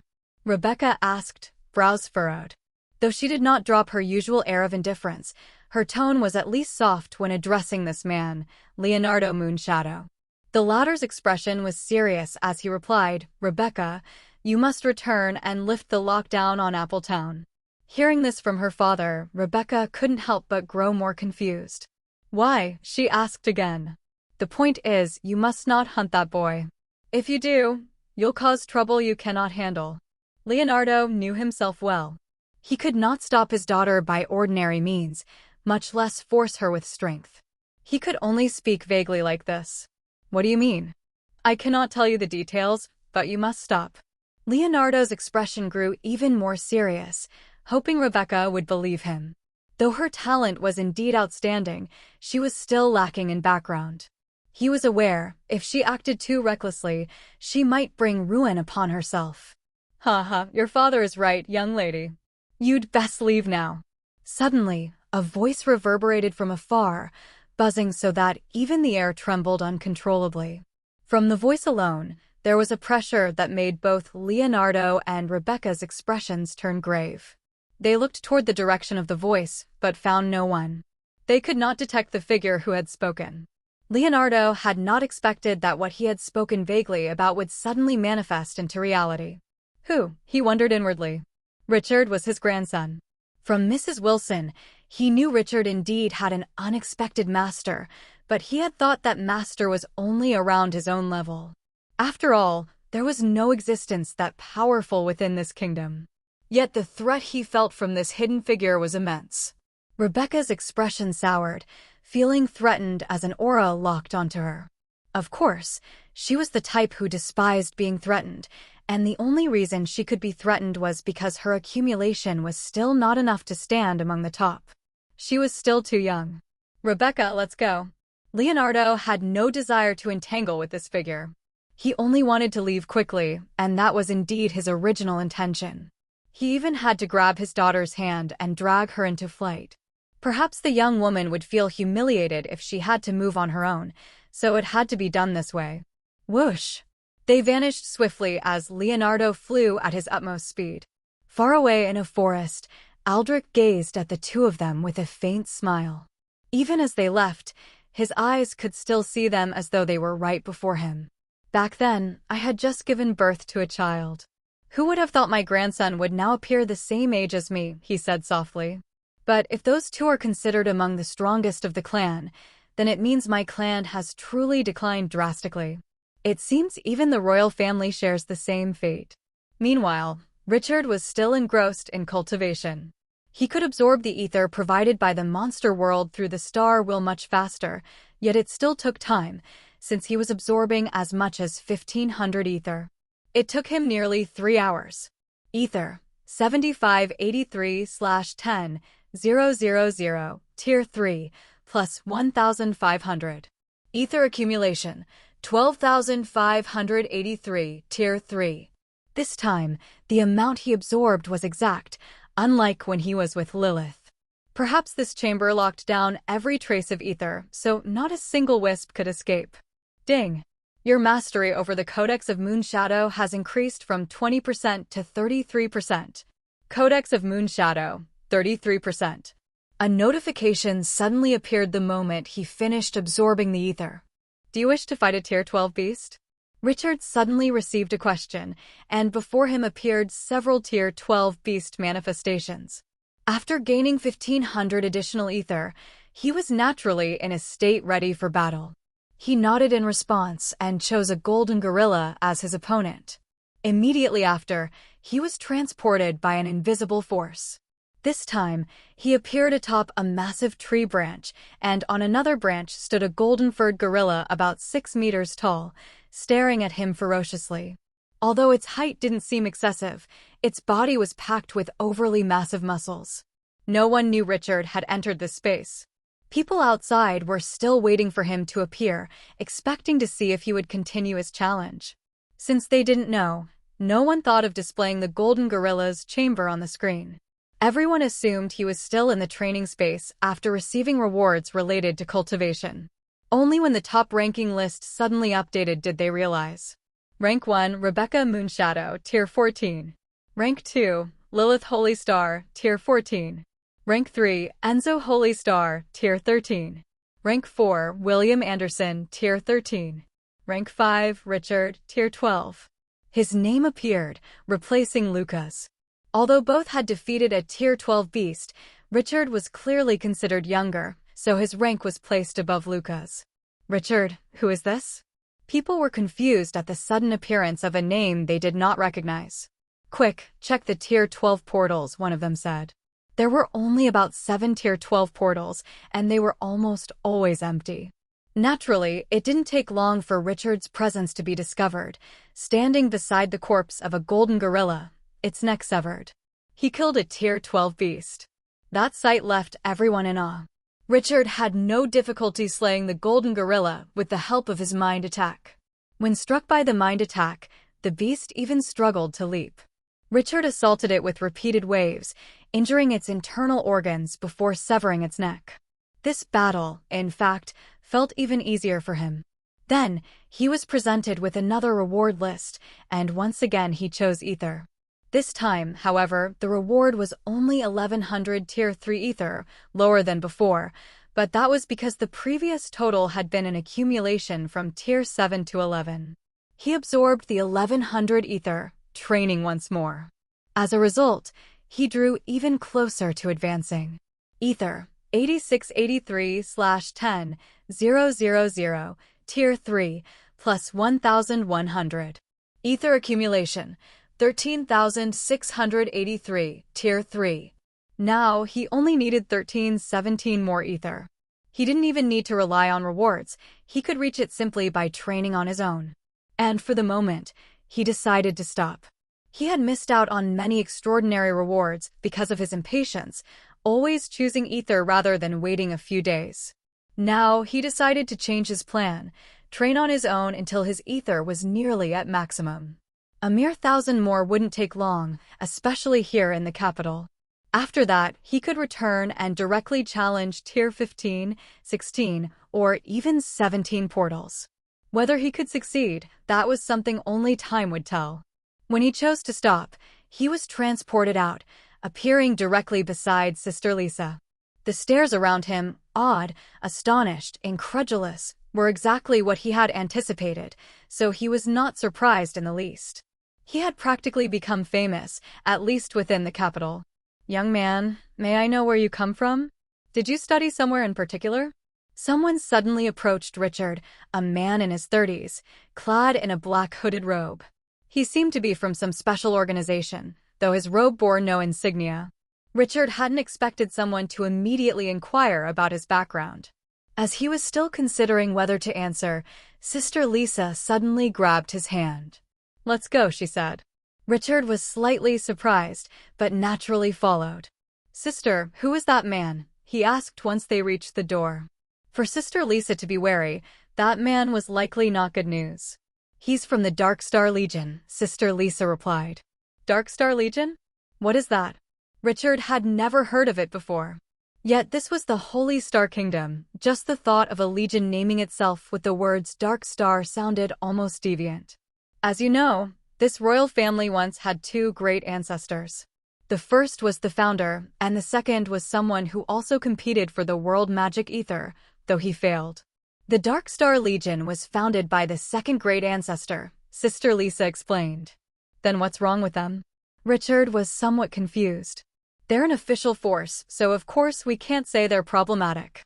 But they're known for being extremely harsh in their training. And they're connected to the Order of the Crimson Veil, because the second great ancestor himself joined that order. Order of the Crimson Veil. Richard narrowed his eyes at those words. He had heard of it before when Olivia taught him about the world. It was a magus organization not far from the Holy Star Kingdom, with a long and ancient history older even than the Dragon Knights, certainly older than the kingdom itself. It was said they ruled over a region small, yet extraordinary, where everything there possessed magical power of its own. One could say they were among the strongest factions in the land of human. Most strikingly, in history, 3 people from the Order of the Crimson Veil had succeeded in obtaining the world magic ether, leaving them with immeasurable inheritances. They surely want to recruit you, considering your talent, but you should refuse. I heard from Lilith that they usually train their young members by forcing them to fight each other to the death, Sister Lisa added. That's so terrifying. Richard hadn't expected it to be like that. After leaving the monster world, they immediately headed to another district. Richard suggested to Sister Lisa that they rent a luxurious, in that only accepted payment in nature spirits. He had too many nature spirits, and of course, he didn't want to stay in an ordinary place. Even when Sister Lisa tried to find a cheaper option among such inns, Richard chose one where a single room cost 200 nature spirits per night. Naturally, the facilities matched the price. Its security was to the point that there was no need to worry about attacks or intruders. Each room even had formations that aided in cultivation. Since Richard wanted to train seriously, he naturally needed such a room. Upon entering the chamber, its luxury amazed him, and the bed was so soft that he ultimately chose to sleep first. For the sake of one more full day of training, sleep was a necessity for Richard to ensure his condition was truly at its best. Only after a satisfying rest did he begin his practice, entering the Dragon Hall directly from his room without bothering to eat or bathe first. He had planned to train without pause, perhaps until the next morning. By his estimation, that would be enough to push his ether to nearly its maximum. Naturally, training in the capital, in an inn with extraordinary magical formations, inside the Dragon Hall, his ability to absorb ether increased dramatically. That night, in the middle of his training, Richard received a notification from the system. Your mastery of the Codex of Endless Flame has increased from 16% to 29%. Codex of Endless Flame, 29%. And when morning came, Richard, who had trained relentlessly through the night, finally ended his cultivation with a wide smile he could not suppress. Ether, 9998/10, 000, Tier 3, plus 1,315. Ether accumulation, 14,998, Tier 3. He only needed 2 more before advancing. He could practically advance whenever he wished. After all, he still had his ether bottle filled with stored energy. Whoosh! He exited the Dragon Hall, returning to his room where he sat upon the bed. His mind was still immersed in the sensation of power within his body. At the very least, he felt his strength had increased by a full tier. Defeating a Tier 13 beast, he was confident he could do it now without even relying on mind attack. As for Tier 14, he might still need mind attack if he wanted quick results. But if I advance, I'll truly become much stronger. For an ordinary magus, advancing usually means an increase of 5 tiers at once, and for someone like me, it would be even greater, he thought. It sounded like a lot, but the truth was that magi in the realm of life ether could reach Tier 25 in strength, sometimes even higher for extraordinary talents. Reaching Tier 20 wasn't considered all that impressive, since from Tier 21 onward, every increase was said to be monumental. Basically, even Rebecca and Lilith are no longer my opponents, since they're stuck at Tier 14. Richard was deeply satisfied with his progress. Even without mind attack, he was certain he had already reached their level, thanks to his many elemental affinities, each over 90%, combined with his mastery of 3 high-class codices for his current realm. Richard relaxed in his room for quite some time and eventually fell asleep again, drowsiness overtaking him. But he woke at midday, heading straight to the bath for a cold shower. Even the water used for bathing in this inn came from a particular mountain spring, granting a powerful, refreshing sensation. For the day, Richard chose to wear a robe, a slightly luxurious one of pure white. It was enough to give him an elegant and scholarly appearance. After tidying his hair, he finally stepped out of his room and into the 3rd-floor corridor. At the far end of the hall, there was a balcony for leisure, with a servant stationed nearby ready to serve food and drink to guests. Richard went there after spotting Sister Lisa sitting by the balcony. As soon as she saw him, Sister Lisa immediately gestured for him to come, while Richard could feel the curious gazes of others already seated there. You know, you've become very famous now. Everyone's looking for you, and many nobles are sending invitations, Sister Lisa said, her voice trembling slightly. Richard showed no surprise upon hearing that. He only smiled and sat down. Then he waved at the servant waiting by the door. "Bring me a cold, refreshing drink," he said. The servant immediately nodded and left to fetch what he wanted. Sister Lisa froze a little at his calm demeanor. "Why do you seem so indifferent?" she asked. "How should I look, sister? Should I dance in the streets out of joy?" Richard replied, causing a few listeners nearby to laugh, while Lisa grew slightly awkward. Not long after, the servant returned, carrying not only the drink Richard requested, but also snacks, fried potatoes, and roasted corn. Naturally, Richard, who hadn't eaten for more than a day, accepted the snacks. He ate leisurely, though he wasn't too hungry, having already suppressed his hunger by absorbing energy from nature's spirits. His gaze swept over the city below. From that balcony, the view was clear, as the inn itself stood at one of the city's highest points. Whoosh! He released a soft wave of perception, observing the distance, curious about who had been watching him. After all, he had sensed many eyes on him. Perhaps they meant no harm, but it still made him uncomfortable. To his surprise, the same man from yesterday, the one who had spoken to him in the monster world, was also spying on him, watching from another room through the blackened glass of a closed window. This is the risk of becoming famous, Richard thought with a wry smile. Even if he felt uneasy, there was nothing he could say about it. He pretended not to care, continuing to enjoy his snacks. Oh! His eyes couldn't help but be drawn when he spotted two familiar figures, Gray and Laura, arriving with 10 large carriages, each drawn by sturdy, powerful horses. To his surprise, they too chose this very inn. So, the lockdown on Appletown has been lifted, Richard thought. If Rebecca still had Appletown under lockdown, he knew they wouldn't have been able to leave. But Gray seems to have grown stronger. Richard's perception was sharper now. Compared to the last time he saw Gray, he could sense some sort of transformation in the man, a transformation that had boosted his power even further. The difference was clear to him, though he couldn't pinpoint what had caused it. A large increase of ether seemed unlikely, since Gray couldn't absorb ether nearly as fast as him, and sources that allowed such massive growth in so short a time were extremely rare. Whether Gray or Laura, neither noticed Richard's presence. They were far too occupied with the acquaintances who had been waiting for them in the capital. "Richard, do you have a plan?" Sister Lisa asked. Richard nodded in response. "I'm going back to the monster world," he said. "What?" Sister Lisa looked startled. "I didn't finish last time, and now I'll fight with everything I've got. Do you think I can't surpass Lilith, who defeated Tier 14? Richard replied with absolute confidence.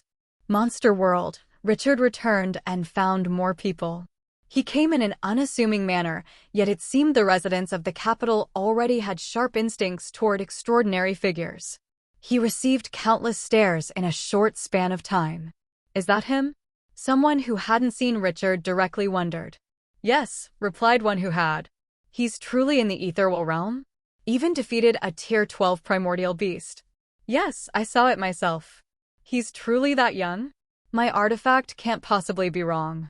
One man used a special artifact to detect Richard's age without even needing direct contact. He should be the boy who recently went viral in the 8-star province.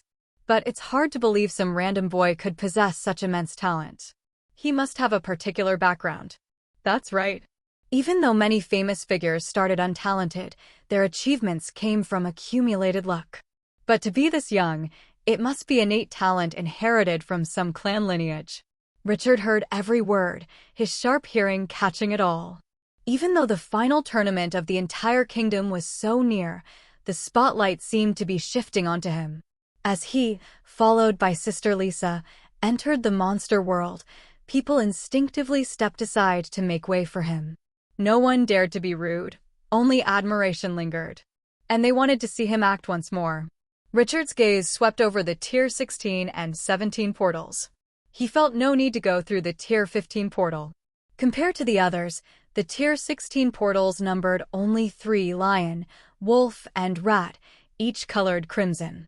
As for Tier 17, there was only one portal, guarded not by a primordial beast, but by a primordial demon, a humanoid creature with wings and crimson scales covering its body, a single horn protruding from its forehead. Primordial demons possessed intelligence, yet they could not be considered part of the intelligent races due to their overwhelming instincts to kill and destroy. When encountering other races, they acted like beasts that immediately sought to devour. Instead of being counted among the intelligent races, they became a common enemy. Even so, they too could compete for the world magic ether. Some among them had even once emerged as winners. The fortunate thing was that when they did win, they could control their killing instincts well, no longer living solely on primal urges. Of course, the eras in which they triumphed were still dark times for the world. What if I just go straight in? Richard wondered. He possessed the strength and had confidence he could avoid risks, so why take detours? Perhaps he was even stronger than he realized. Who knew whether Tier 17 was even his limit? His confidence swelled, and he smiled. Good. Straight ahead, no need to waste time. He stepped into the Tier 17 portal. In an instant, his decision shocked everyone, including Sister Lisa. Wait. The woman tried to stop him, but it was too late. He was already faster, stepping into the portal. This boy. The crowd could only widen their eyes. He dares? Even someone like Lady Rebecca could only defeat a Tier 14 primordial beast. Could an ethereal realm magus truly contend with Tier 17? That makes little sense. I know firsthand how powerful Tier 17 truly is. In theory, it's possible or impossible that the kingdom would place a Tier 17 primordial demon here. Yet those capable of such feats are usually creatures with innate talents that aid them in battle. Such talents can only be possessed by mixed-blood humans. Pure humans never have them. Richard no longer heard their discussions, already inside the portal. He emerged in a battlefield that could only be described as hellish. It looked like the inside of a volcano, molten lava flowing beneath his feet. Fortunately, there were large boulders scattered about, serving as footholds. The heat was evident, thick black smoke rising from the lava, but Richard only felt a slight warmth. The heat hardly affected him at all. Not only due to his high affinity with the fire element, but also because of his mastery of the Codex of Endless Flame, which granted him a body of fire. Naturally, fire would not suffer from fire. Yet the sight of the primordial demon, crimson scales, horn, wings instantly pressed down on him. Its aura was devastating, steeped in destruction. The moment the primordial demon saw a human appear, its claws suddenly elongated to 20 centimeters, gleaming sharp enough to cut through anything. Whoosh! It lunged straight toward Richard, its speed astounding. The air itself seemed pulled toward the creature. Richard even felt as if a suction force was dragging him toward it. His eyes trembled slightly as he saw the space itself tearing when the demon's claws passed through. There was no doubt the claws could easily shred his body. Boom! A loud detonation burst from Richard's body, his eyes widening, unblinking. At that moment, black lines spread across his body, not tattoos, but his veins turned black and bulging. The hidden power within his heart finally surged forth, flooding his entire body. Richard felt an immense increase in strength, nearly double his original power. Even the rock beneath his feet cracked merely from his presence. The demon's oppressive aura drastically weakened against him, though Richard still recognized it as an extremely formidable opponent. Not yet. He chose not to use a mind attack immediately. It was better to wait and unleash it suddenly, delivering a fatal strike when the opportunity came. The demon arrived before him, slashing downward with its claws, clearly aiming to split him in two. Richard drew his sword, swinging upward, counterattacking directly. Clang!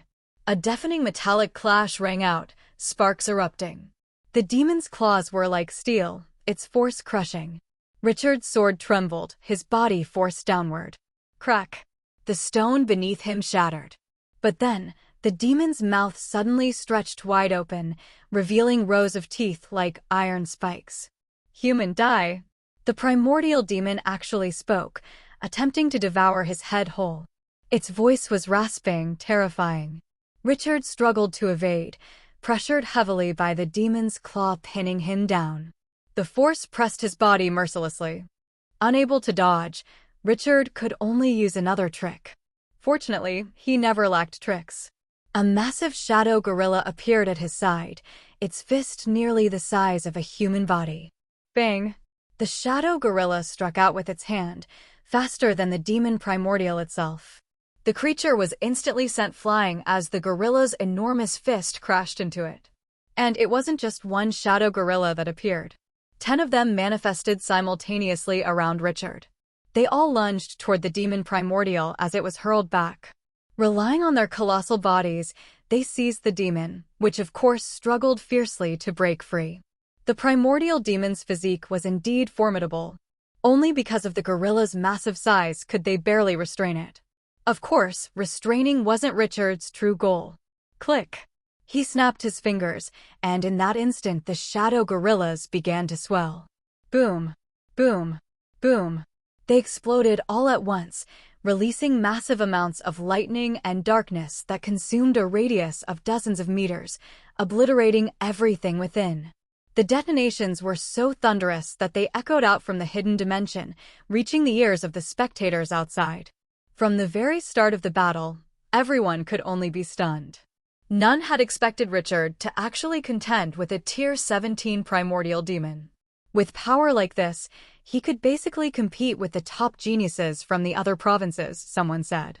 Yes, their average strength should be at this level once they reach the life ether realm. What if he advances to the life ether realm? He might very well win. What?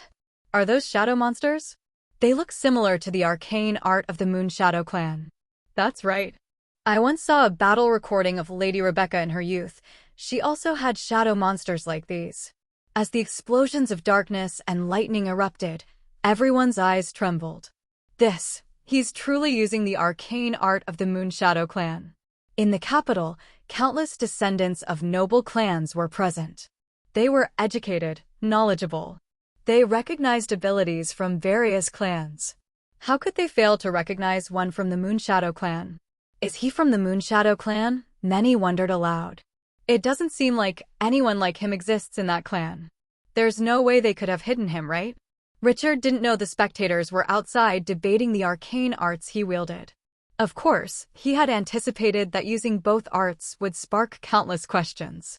But he didn't care. He had mastered them, he naturally had to use them. Otherwise, what was the point of possessing them? He watched the explosion warily. It was a vicious attack, yet he didn't know whether it was enough to wound the primordial demon. He wasn't optimistic, and soon his doubts became reality. From within the explosion, suddenly dozens, perhaps even more than 100 claws shot out at him, fast and carrying immense destructive power. Richard could not treat this as a mere simple attack, even though it appeared so. They were too fast, too dangerous, and their sheer numbers left little room to evade. Then this will do. Richard finally unleashed a powerful wave. A single shockwave held back the claws, then blasted them away, pushing back even the darkness and lightning of the explosions. Whoosh!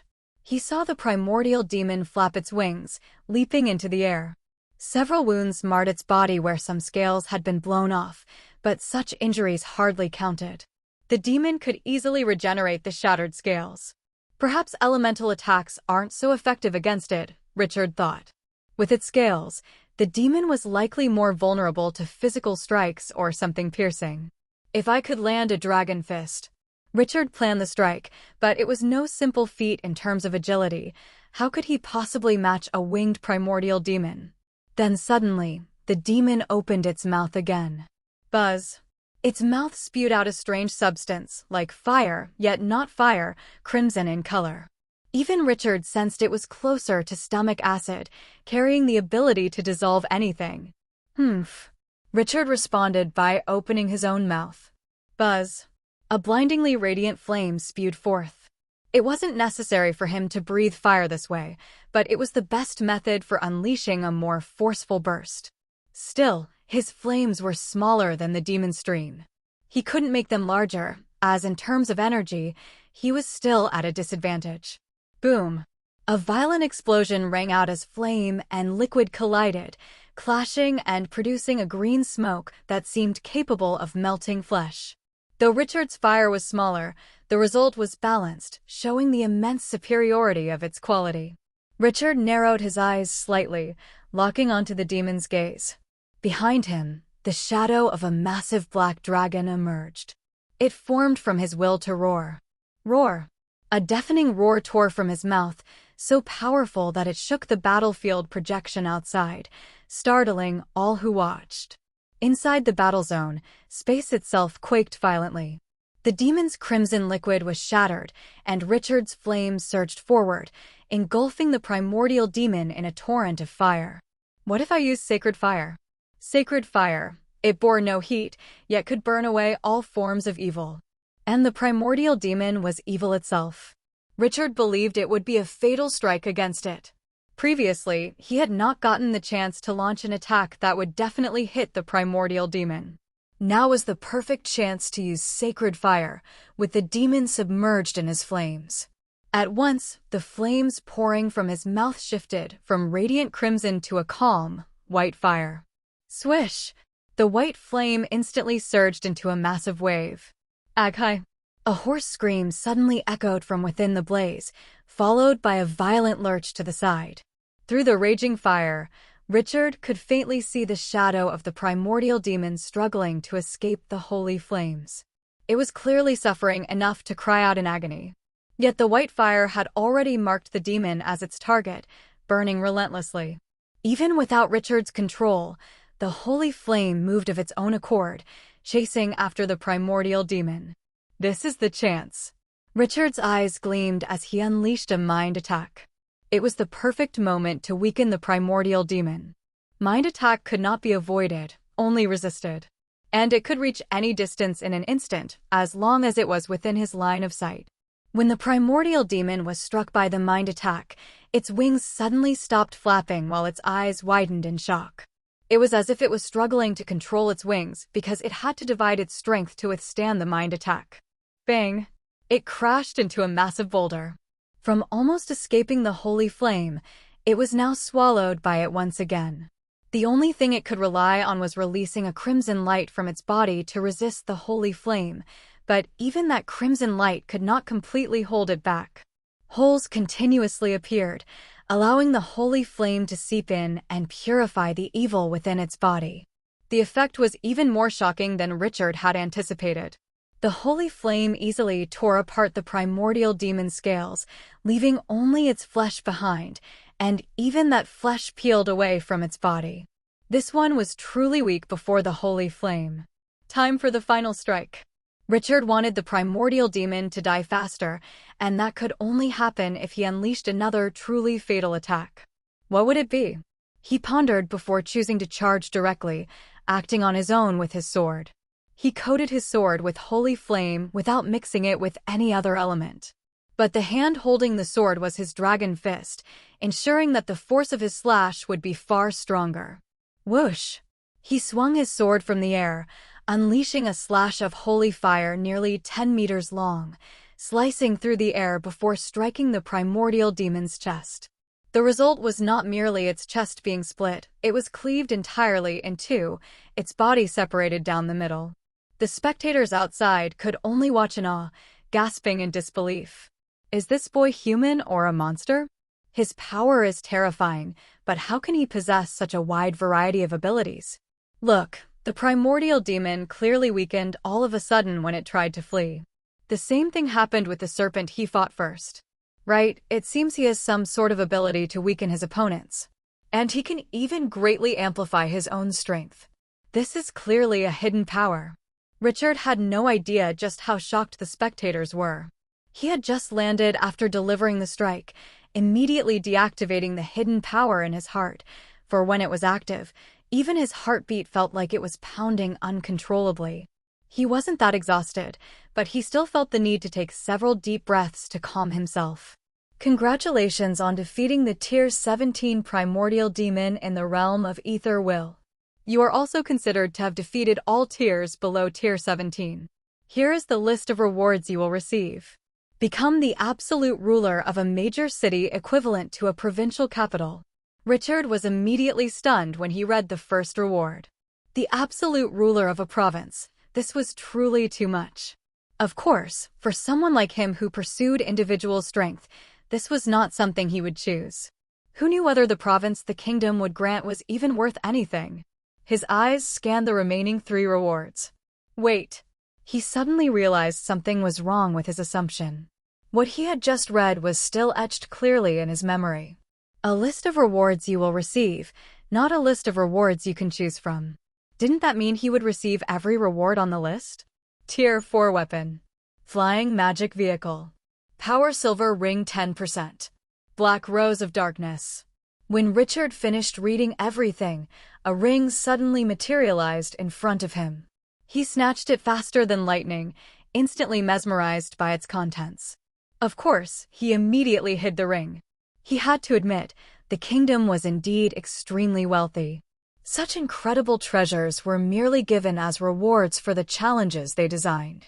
At that moment, he was finally transported out of the battle area. He emerged outside the Tier 17 portal, instinctively spotting his name on the ranking list. Rank 1, Richard, Tier 17. Rank 2, Rebecca Moonshadow, Tier 14. Rank 3, Lilith Holy Star, Tier 14. Rank 4, Enzo Holy Star, Tier 13. Rank 5, William Anderson, Tier 13.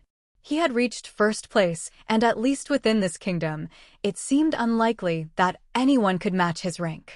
He then noticed the astonished gazes of everyone, as if wondering whether he was still human or some being that had descended from the heavens.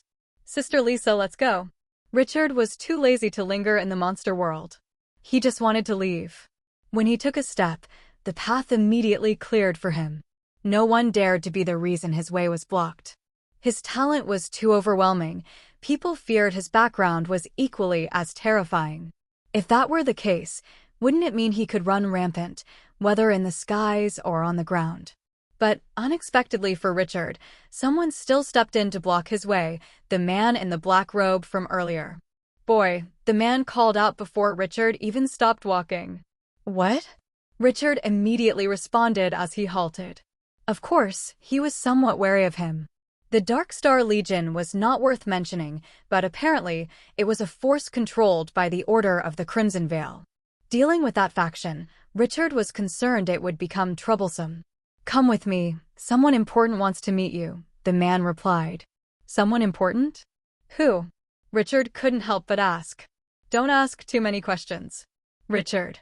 Without saying anything further, Richard continued walking, too lazy to keep talking. He did not put this man in his eyes.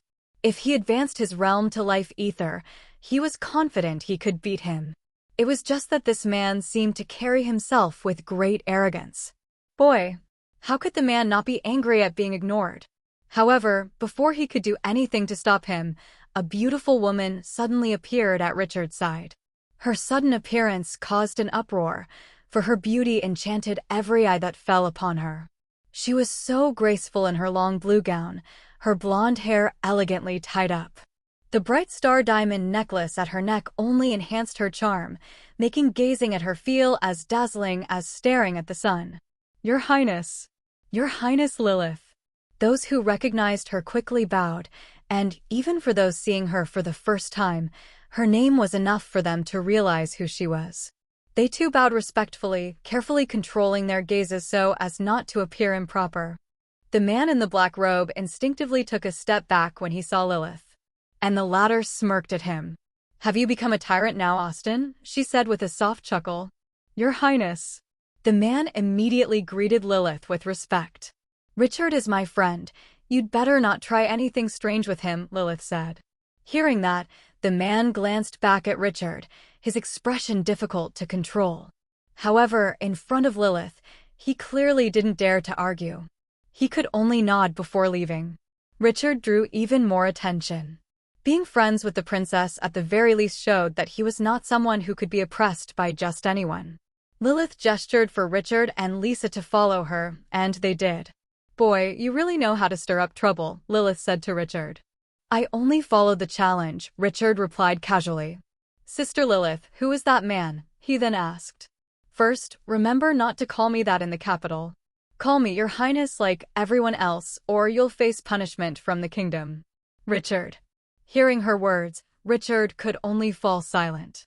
Considering they were already familiar with each other, and he was used to calling her sister, it felt awkward for him to suddenly call her Your Highness. But boy, you really didn't hold back, Lilith continued. The power you revealed, too many precious things were shown. Not to mention, there's news you inherited the legacy of the Dragon Knight. Many forces will definitely target you because of this. How will you handle it? Just so you know, if this involves outsiders, it's hard to say anyone in this kingdom could protect you. Richard, of course, understood that he was in trouble.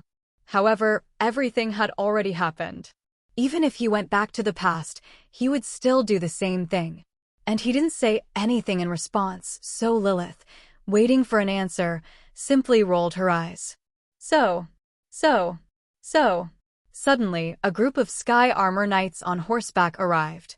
They wore armor covering them from head to face, not removing it even when not in battle. In front of Lilith, they dismounted from their horses. Your Highness.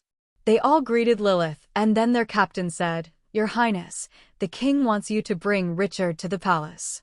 The king wishes to hand him the city certificate. The captain's words slightly surprised Richard. It seemed everything he had done couldn't escape the king's eyes, even though barely 10 minutes had passed.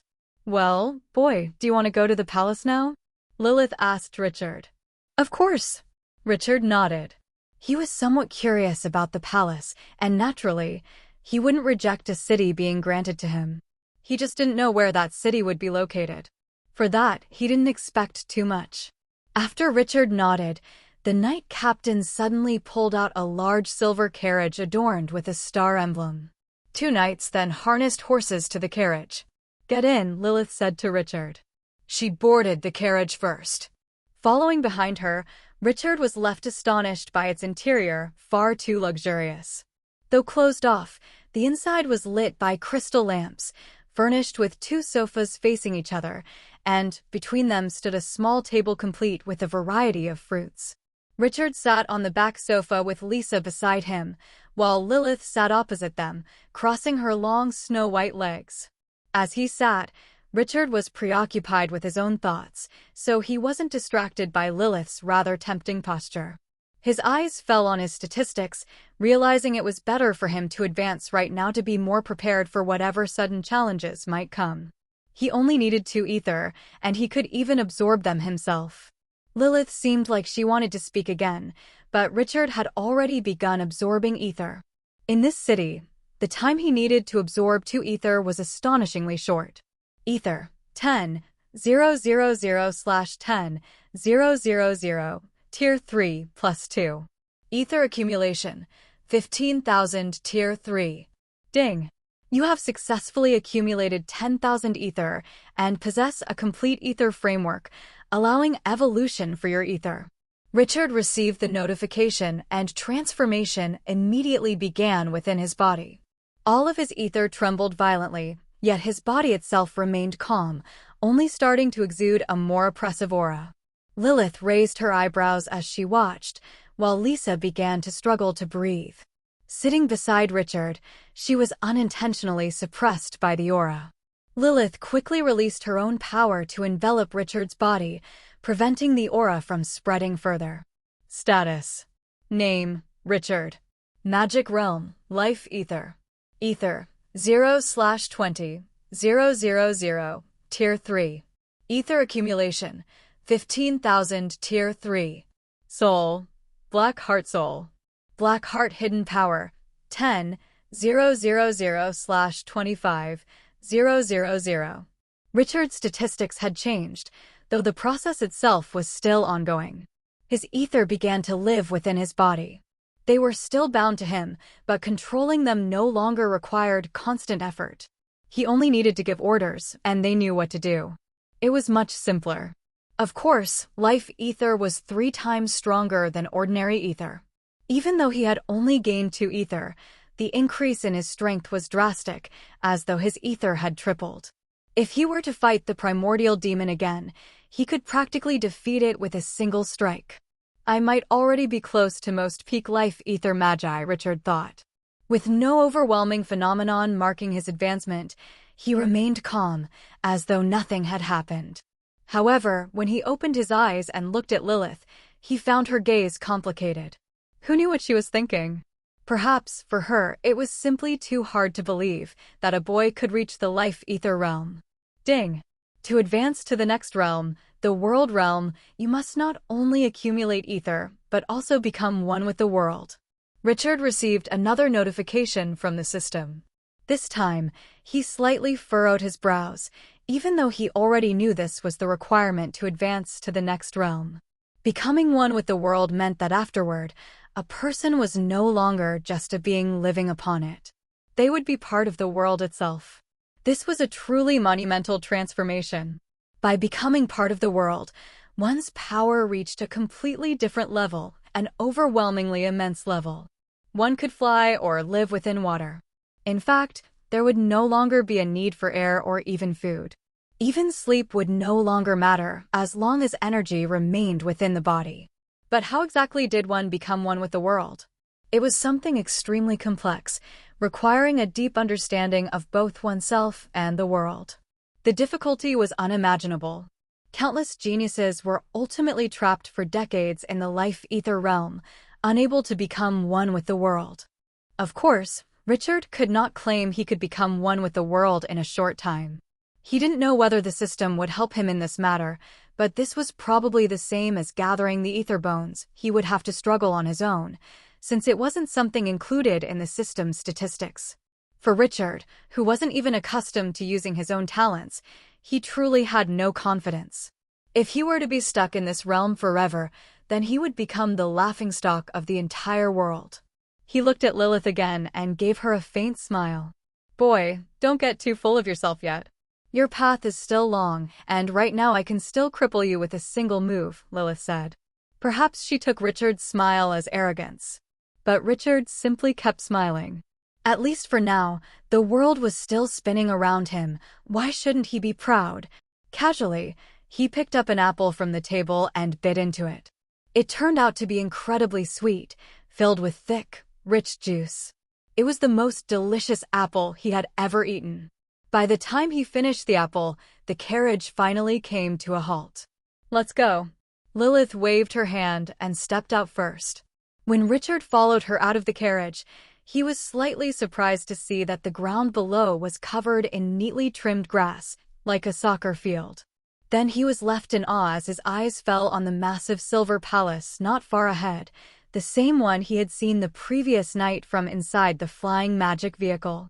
From a distance, it looked grand, but from up close, Richard could only say the palace was beyond massive. It had hundreds of huge gates, each guarded by tall and imposing sky armor knights. In the courtyard, Richard saw all kinds of horses, white ones, red ones, and even some with wings. They weren't fed grass, but rather fruits like grapes and apples. They were tended by beautiful women with gentle demeanors. Richard doubted those horses could ever be used in battle. They were likely only for decoration, befitting the grandeur of the palace. Lilith led Richard toward the main entrance of the palace, where an elderly servant with neatly combed white hair, still quite handsome despite his age, was waiting. "Your Highness Lilith." The old servant greeted respectfully. He looked at Richard and gave him a smile along with a light nod. "Your Highness, the king is waiting in the palace hall." "Please enter," he said. Lilith said nothing and simply continued forward. Even Lisa, who was an old friend of Lilith's, was clearly entering the palace for the very first time. She couldn't stop looking around at its splendor, gazing up and down in awe. The marble floors seemed as though they were made of glass, and countless crystals lined the walls in the shape of constellations. They passed through the entrance and arrived in the hall. But the hall was not as large as Richard had imagined. It stretched about 50 meters in length and 25 in width. Though not massive, it was extremely tall. A giant star-shaped crystal hung from the ceiling, illuminating the entire hall so brightly that windows were unnecessary.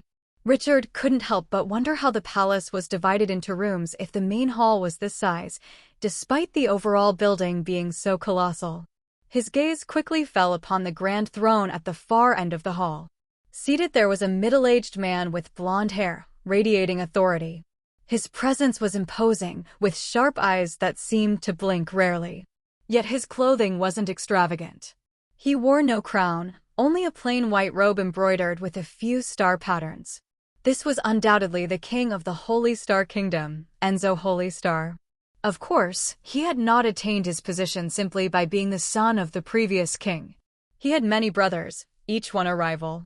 In the end, it was he who claimed the throne. That fact alone proved he was stronger than all his brothers.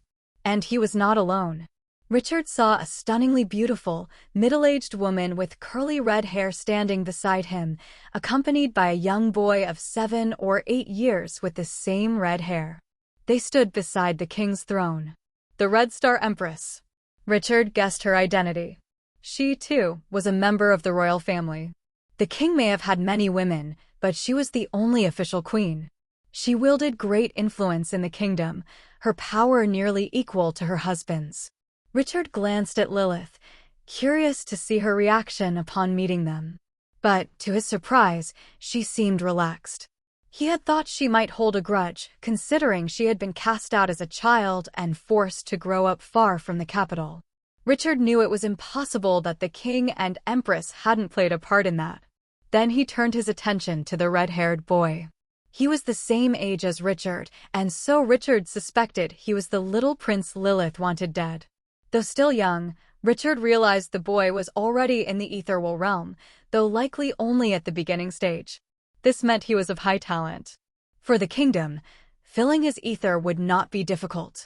The true challenge would be mastering a codex, especially if it was a Tier 3 codex. Aside from his realm, there wasn't much else unusual about the boy. His eyes still held innocence, and he simply looked curious as he gazed at Richard, another boy of his age. Unlike Grace, who had been harshly trained, this boy was clearly raised gently. "Greetings, Your Majesty the King, Your Majesty the Empress." Lisa suddenly gave a respectful bow, placing a hand over her chest, something expected of every subject in the kingdom. Richard was a bit late to realize he was supposed to do the same unless he wanted to be branded rebellious. "Greetings, Your Majesty," he also said softly, mimicking Lisa's gesture. Both the king and the empress studied him from head to toe, then from the bottom back up again. They even seemed to examine his fingers and toes. Their curiosity toward him was far too obvious. Richard couldn't help but feel like some rare beast under their gaze. "So, you're Richard. But is Richard your only name?" the king finally spoke. His voice carried such authority that Richard felt an instinctive urge to kneel. It was clearly pure, without any magical force behind it. Perhaps years of commanding others had imbued his voice with majesty of its own. Richard drew in a deep breath to steady himself before nodding.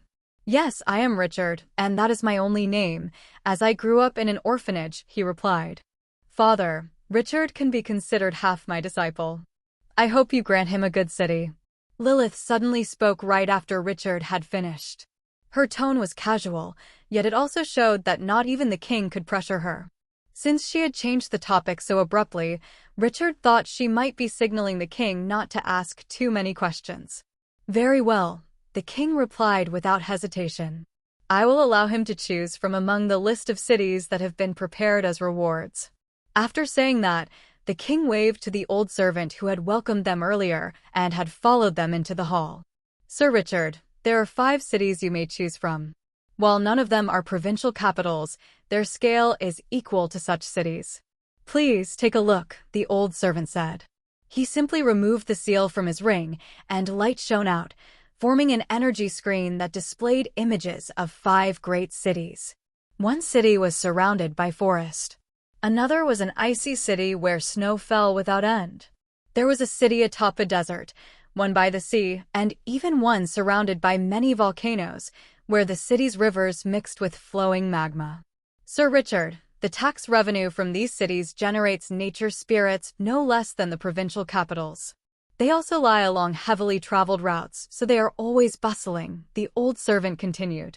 "Why are they all border cities?" Lilith asked, surprising Richard. But the old servant calmly explained, "Your Highness Lilith, ever since the monster world was formed, it was these cities that were prepared. Even to this day, they do not have official rulers, only palace representatives temporarily assigned to govern them. After saying that, the old servant turned his gaze back to Richard. Sir Richard, border cities are indeed prone to conflict, but they also have their advantages. For example, the soldiers stationed there are stronger. They have all been indoctrinated to be absolutely loyal and obedient to the commands of the kingdom. Of course, in those cities, they obey the city lord. If conflicts with surrounding regions arise, the spoils of war are handed to the city's ruler. Normally, these spoils are sent to the kingdom, but since you will become the absolute ruler of one of these cities, the spoils will belong to you. This is a great benefit, one that other city lords can only dream of. Richard nodded at those words, not seeing the idea of ruling a border city as a bad thing. Which city faces conflict the most often? He asked. Snow Sky City, the old servant replied, pointing to the city blanketed in eternal snow. It borders the ancient ice region. That land has no kingdoms, but many barbarian tribes who frequently raid our kingdom. Very well, then I will choose Snow Sky City. Richard decided. He didn't deliberate much over the choice. All he wanted was a place where he could wield his strength once he arrived, so naturally, he chose the city that faced conflict most often. Very well. The old servant seemed slightly surprised at Richard's decision. After that, he took out a document written on golden parchment, wrote down the name Snow Sky City, and handed it to Richard. This is the king's decree. You need only show this to the soldiers in Snow Sky City.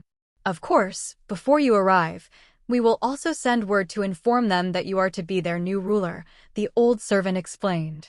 Richard accepted the golden decree, reading it briefly before nodding.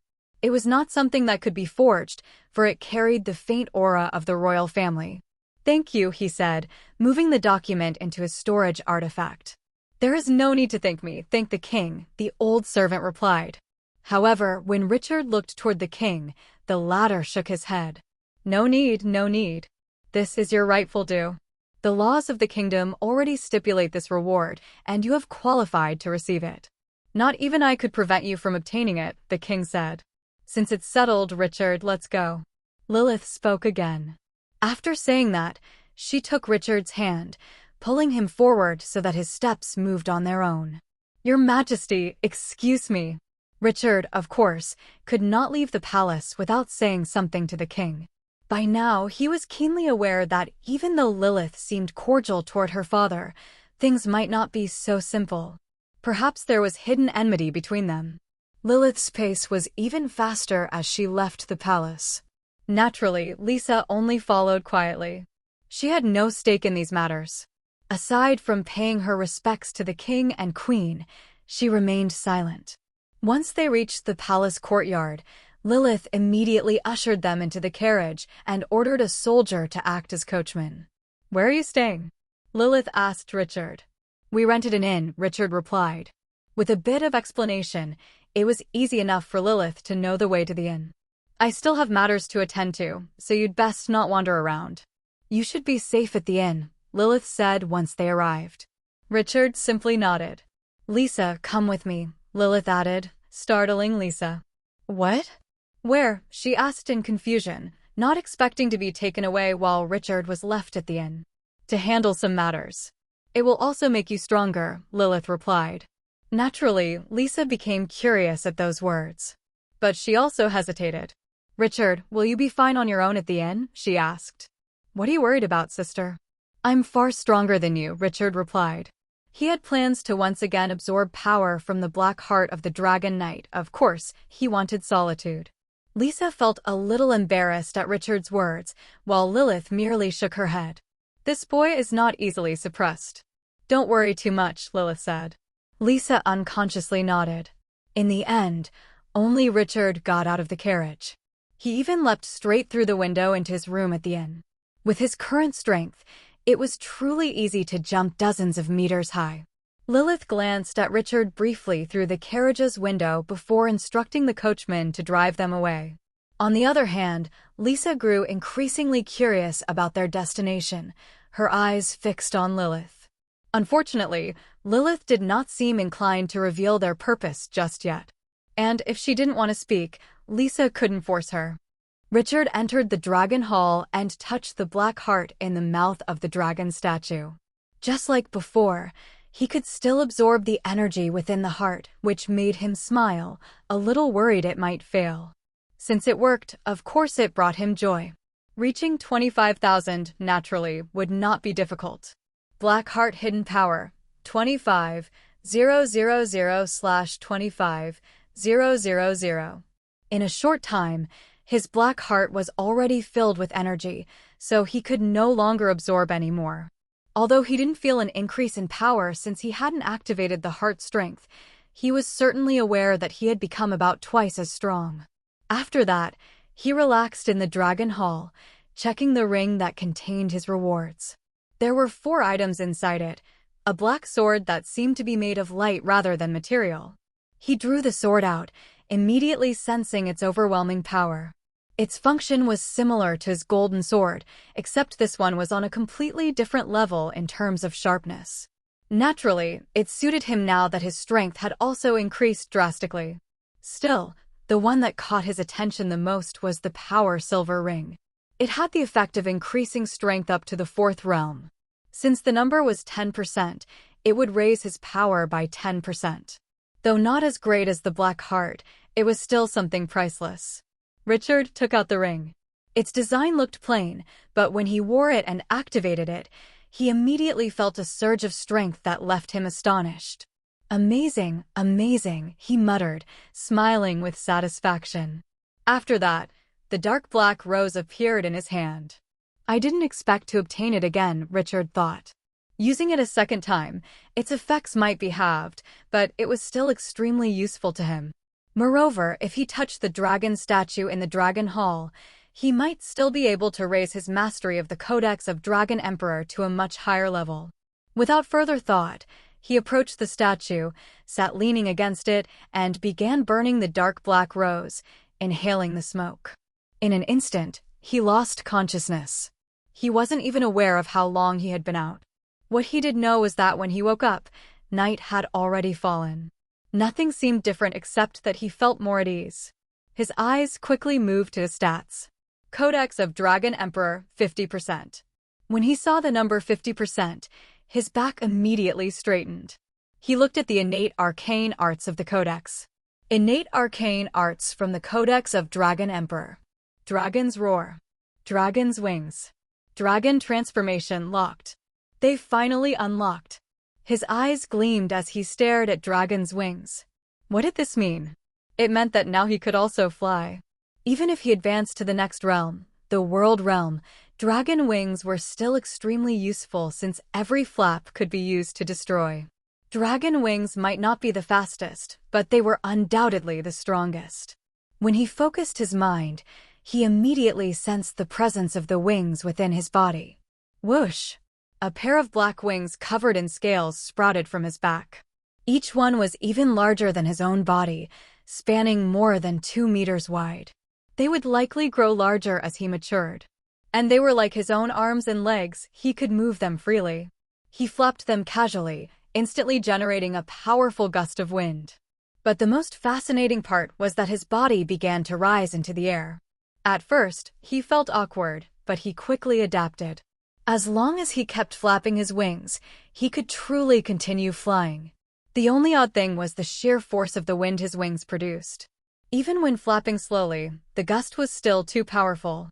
Basically, if he were inside a city, he could send houses flying even while flying leisurely. If I can become a full dragon, what would that be like? After a while, Richard returned to his room and took a bath to refresh himself. He put on a casual robe before heading to the balcony, ordering food and drinks for dinner. At night like this, the balcony was empty, with only him and the guards standing watch. He could enjoy his dinner in peace without disturbance. But soon after, he saw Gray and Laura returning to the inn, both looking completely drunk, struggling to even walk as they leaned on each other. They still have time to fool around. I think this guy will lose badly, Richard thought. He grew pessimistic about Gray's performance in the tournament. But since they were on a different floor, he didn't see them again once they entered the inn. Maybe tonight, I'll just sleep, Richard thought. He didn't feel like doing anything else. Ding! Ether has increased from 0 to 13. Richard suddenly received a notification, slightly surprised since the system rarely increased his ether anymore. He was pleased and checked his ether bottle. It had originally contained 27 ether, and now it was 40 thanks to the system's addition. Naturally, he drank it right away. Ether, 40/20, 000, Tier 3, plus 40. Ether accumulation, 15,040, Tier 3. Finally, an increase again. Richard felt satisfied since this was the first rise in his ether since advancing to the life ether realm. Of course, there was still a long way to go before reaching 20,000. After finishing dinner, Richard went back to his room and lay down on the bed, leaving the window open. He didn't rush to sleep, but first spread his waves. Starting with the inn. His goal was to observe the people keeping an eye on him. However, he couldn't help being stunned when he sensed Gray and Laura in the room directly below his, already in doggy style, moving wildly. Though he didn't see it directly, Richard was left breathless as he felt their movements. Unfortunately, he couldn't use his sixth sense inside the inn since each room was protected by a magic formation that blocked it. He could only rely on his waves. The daughter of the 9-star province's governor. I didn't expect her to be this lustful, he thought. He kept observing since his waves were still spreading. Now their position changed. The two sat embracing each other, moving their hips fiercely. They were completely consumed by desire. Richard found it hard to focus, his observation of the surroundings turning messy. In the end, he decided to stop and sleep right away, lamenting the reality that he was still a child. If only he were already grown up, it wouldn't be difficult for him to enjoy a woman. He might even be able to do it with Lilith, considering she wanted him to become her lover when he grew older. Compared to Lilith, Laura wasn't even worth mentioning. Fortunately, Richard was able to fall asleep easily that night. Tonight, Richard slept very soundly. Even so, he woke up quite early, finding his body feeling very light. Phew. He sat up and let out a breath. Crack. Crack. He then stretched his body and his bones creaked loudly. Of course, the next thing he did was spread his waves again. Gray and Laura were still fast asleep, embracing each other as if they could not be separated. Just like that no longer bothered Richard. He could focus on observing the people who were watching him. This morning, he found even more people who seemed to be keeping an eye on his room. After all, his window was open, and as he sat there, his figure could be directly seen by the people outside who were seriously observing him. Richard simply pretended not to notice, casually standing in front of that window, but his waves continued to spread. He even pushed them further, to the limit he could reach, and in fact he could reach almost 2/3 of the city. Oh! Suddenly, his expression turned strange. On the river bridge encircling the city, he spotted a very familiar figure he knew well, Olivia. She was walking with people whose heads were covered by hoods, but what she wore was not the phantom robe, just an ordinary cloak. Is she also planning to watch the tournament? Richard wondered. Of course, he didn't really care about her. If this time she dared to misbehave again, he would beat her up immediately. Richard began thinking about what activities he would do today. His enthusiasm for training was not very high since the distance from actual progress was still far. He preferred to do activities, and better if they were ones that could bring him benefits, such as fighting in the monster world. Though he had not yet decided, he first took a bath, then put on fairly comfortable clothes before leaving his room. After that, he went down to the first floor, greeted warmly by the servants. He then went to one of the restaurants not far from the inn. Even the waiters of that restaurant seemed to know who he was. They greeted him warmly, invited him to sit at the best seat, and also gave him free food, saying it was a gift from their boss who admired his talent. Of course, he did not refuse since it was given. He ordered roasted lamb and sweet warm tea from them. And they brought it to him quickly. The lamb was even cut into small pieces, so he only needed to eat it with a fork. It had a mixture of sweet and salty, plus very savory. Richard could taste many layers of spices blending together. A beautiful breakfast. I hope no one suddenly shows up and sits in front of me spouting nonsense, he thought. He only wanted to be alone without any disturbance. If someone disturbed him, who knew whether he could be patient enough not to scold that person? To his surprise, someone really did come, a neatly dressed man in his 20s. However, he didn't sit down. He only placed a silver paper that looked like an invitation on Richard's table. Young Master Richard, tonight our Golden Leaf auction house will hold an auction, and we invite you to attend. For you, we will give a 25% discount on every item you bid on, the man said. Oh, Richard certainly wasn't angry since this couldn't be considered a disturbance. He took the invitation and looked at it, finding that it even contained special words and the promise of a 25% discount. Though he had never heard of the Golden Leaf auction house, just from the invitation that bore a symbol radiating such a powerful aura, he couldn't help but suspect that this auction house might be the biggest in the capital. In the capital, the largest businesses tended to belong either to the kingdom itself or to outside enterprises with extremely wide networks. Since this auction house did not use the word star, it was clearly not owned by the kingdom. It could only be an outside business. And businesses that reached many territories could only belong to very powerful factions or individuals who were feared. Richard began nodding. I will come, he said. What he lacked the least was nature spirits. Of course, he wanted to use them to buy something. In that case, I will take my leave first, young Master Richard. We look forward greatly to your arrival, the man said before walking away. Right before the tournament, this must be a major auction, Richard thought. He put the invitation away then continued eating. One plate was finished quickly, and surprisingly, he wasn't satisfied. He eventually ordered another plate of roasted lamb. After that, he still lingered in the restaurant, enjoying his warm tea. 1 hour, 2 hours, he didn't feel bored sitting there watching people pass by. Unexpectedly, Gray and Laura suddenly appeared at the restaurant entrance, looking like they had just finished bathing and were here for breakfast. They were wearing their academy uniforms, clearly to show their identity. If one observed closely, their legs looked tired as they walked. Clearly this morning, too, they had indulged themselves again. As they looked into the restaurant, they naturally saw Richard, making them freeze for a moment. Gray then smiled before happily walking toward him. Richard, I didn't expect we'd meet here. Back in Appletown, I still wasn't sure whether the person entering that secret place was you, but here, I heard something even more shocking. You're truly the greatest maker of surprises I've ever met, he said. Laura, who followed behind, did not speak, but her gaze looked unsettled, as if she still couldn't believe that this boy was the one she once kidnapped. May we sit here? Asked Gray. Yes, Richard answered, not feeling particularly bothered. They were acquaintances, after all, and Gray didn't have a personality he disliked. Gray immediately sat down, pulling Laura's hand to sit beside him. After that, he began ordering food, even offering Richard some, but the latter told him that he could eat for free in this restaurant, leaving Gray speechless.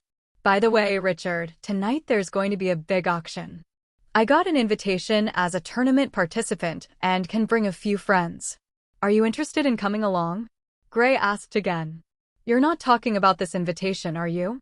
Richard replied while showing his invitation, once again leaving Gray speechless. On the other hand, Laura showed an expression of amazement as she read the words on the invitation. You're getting a 25% discount from them? Seriously, is this real? She said. That's what they told me.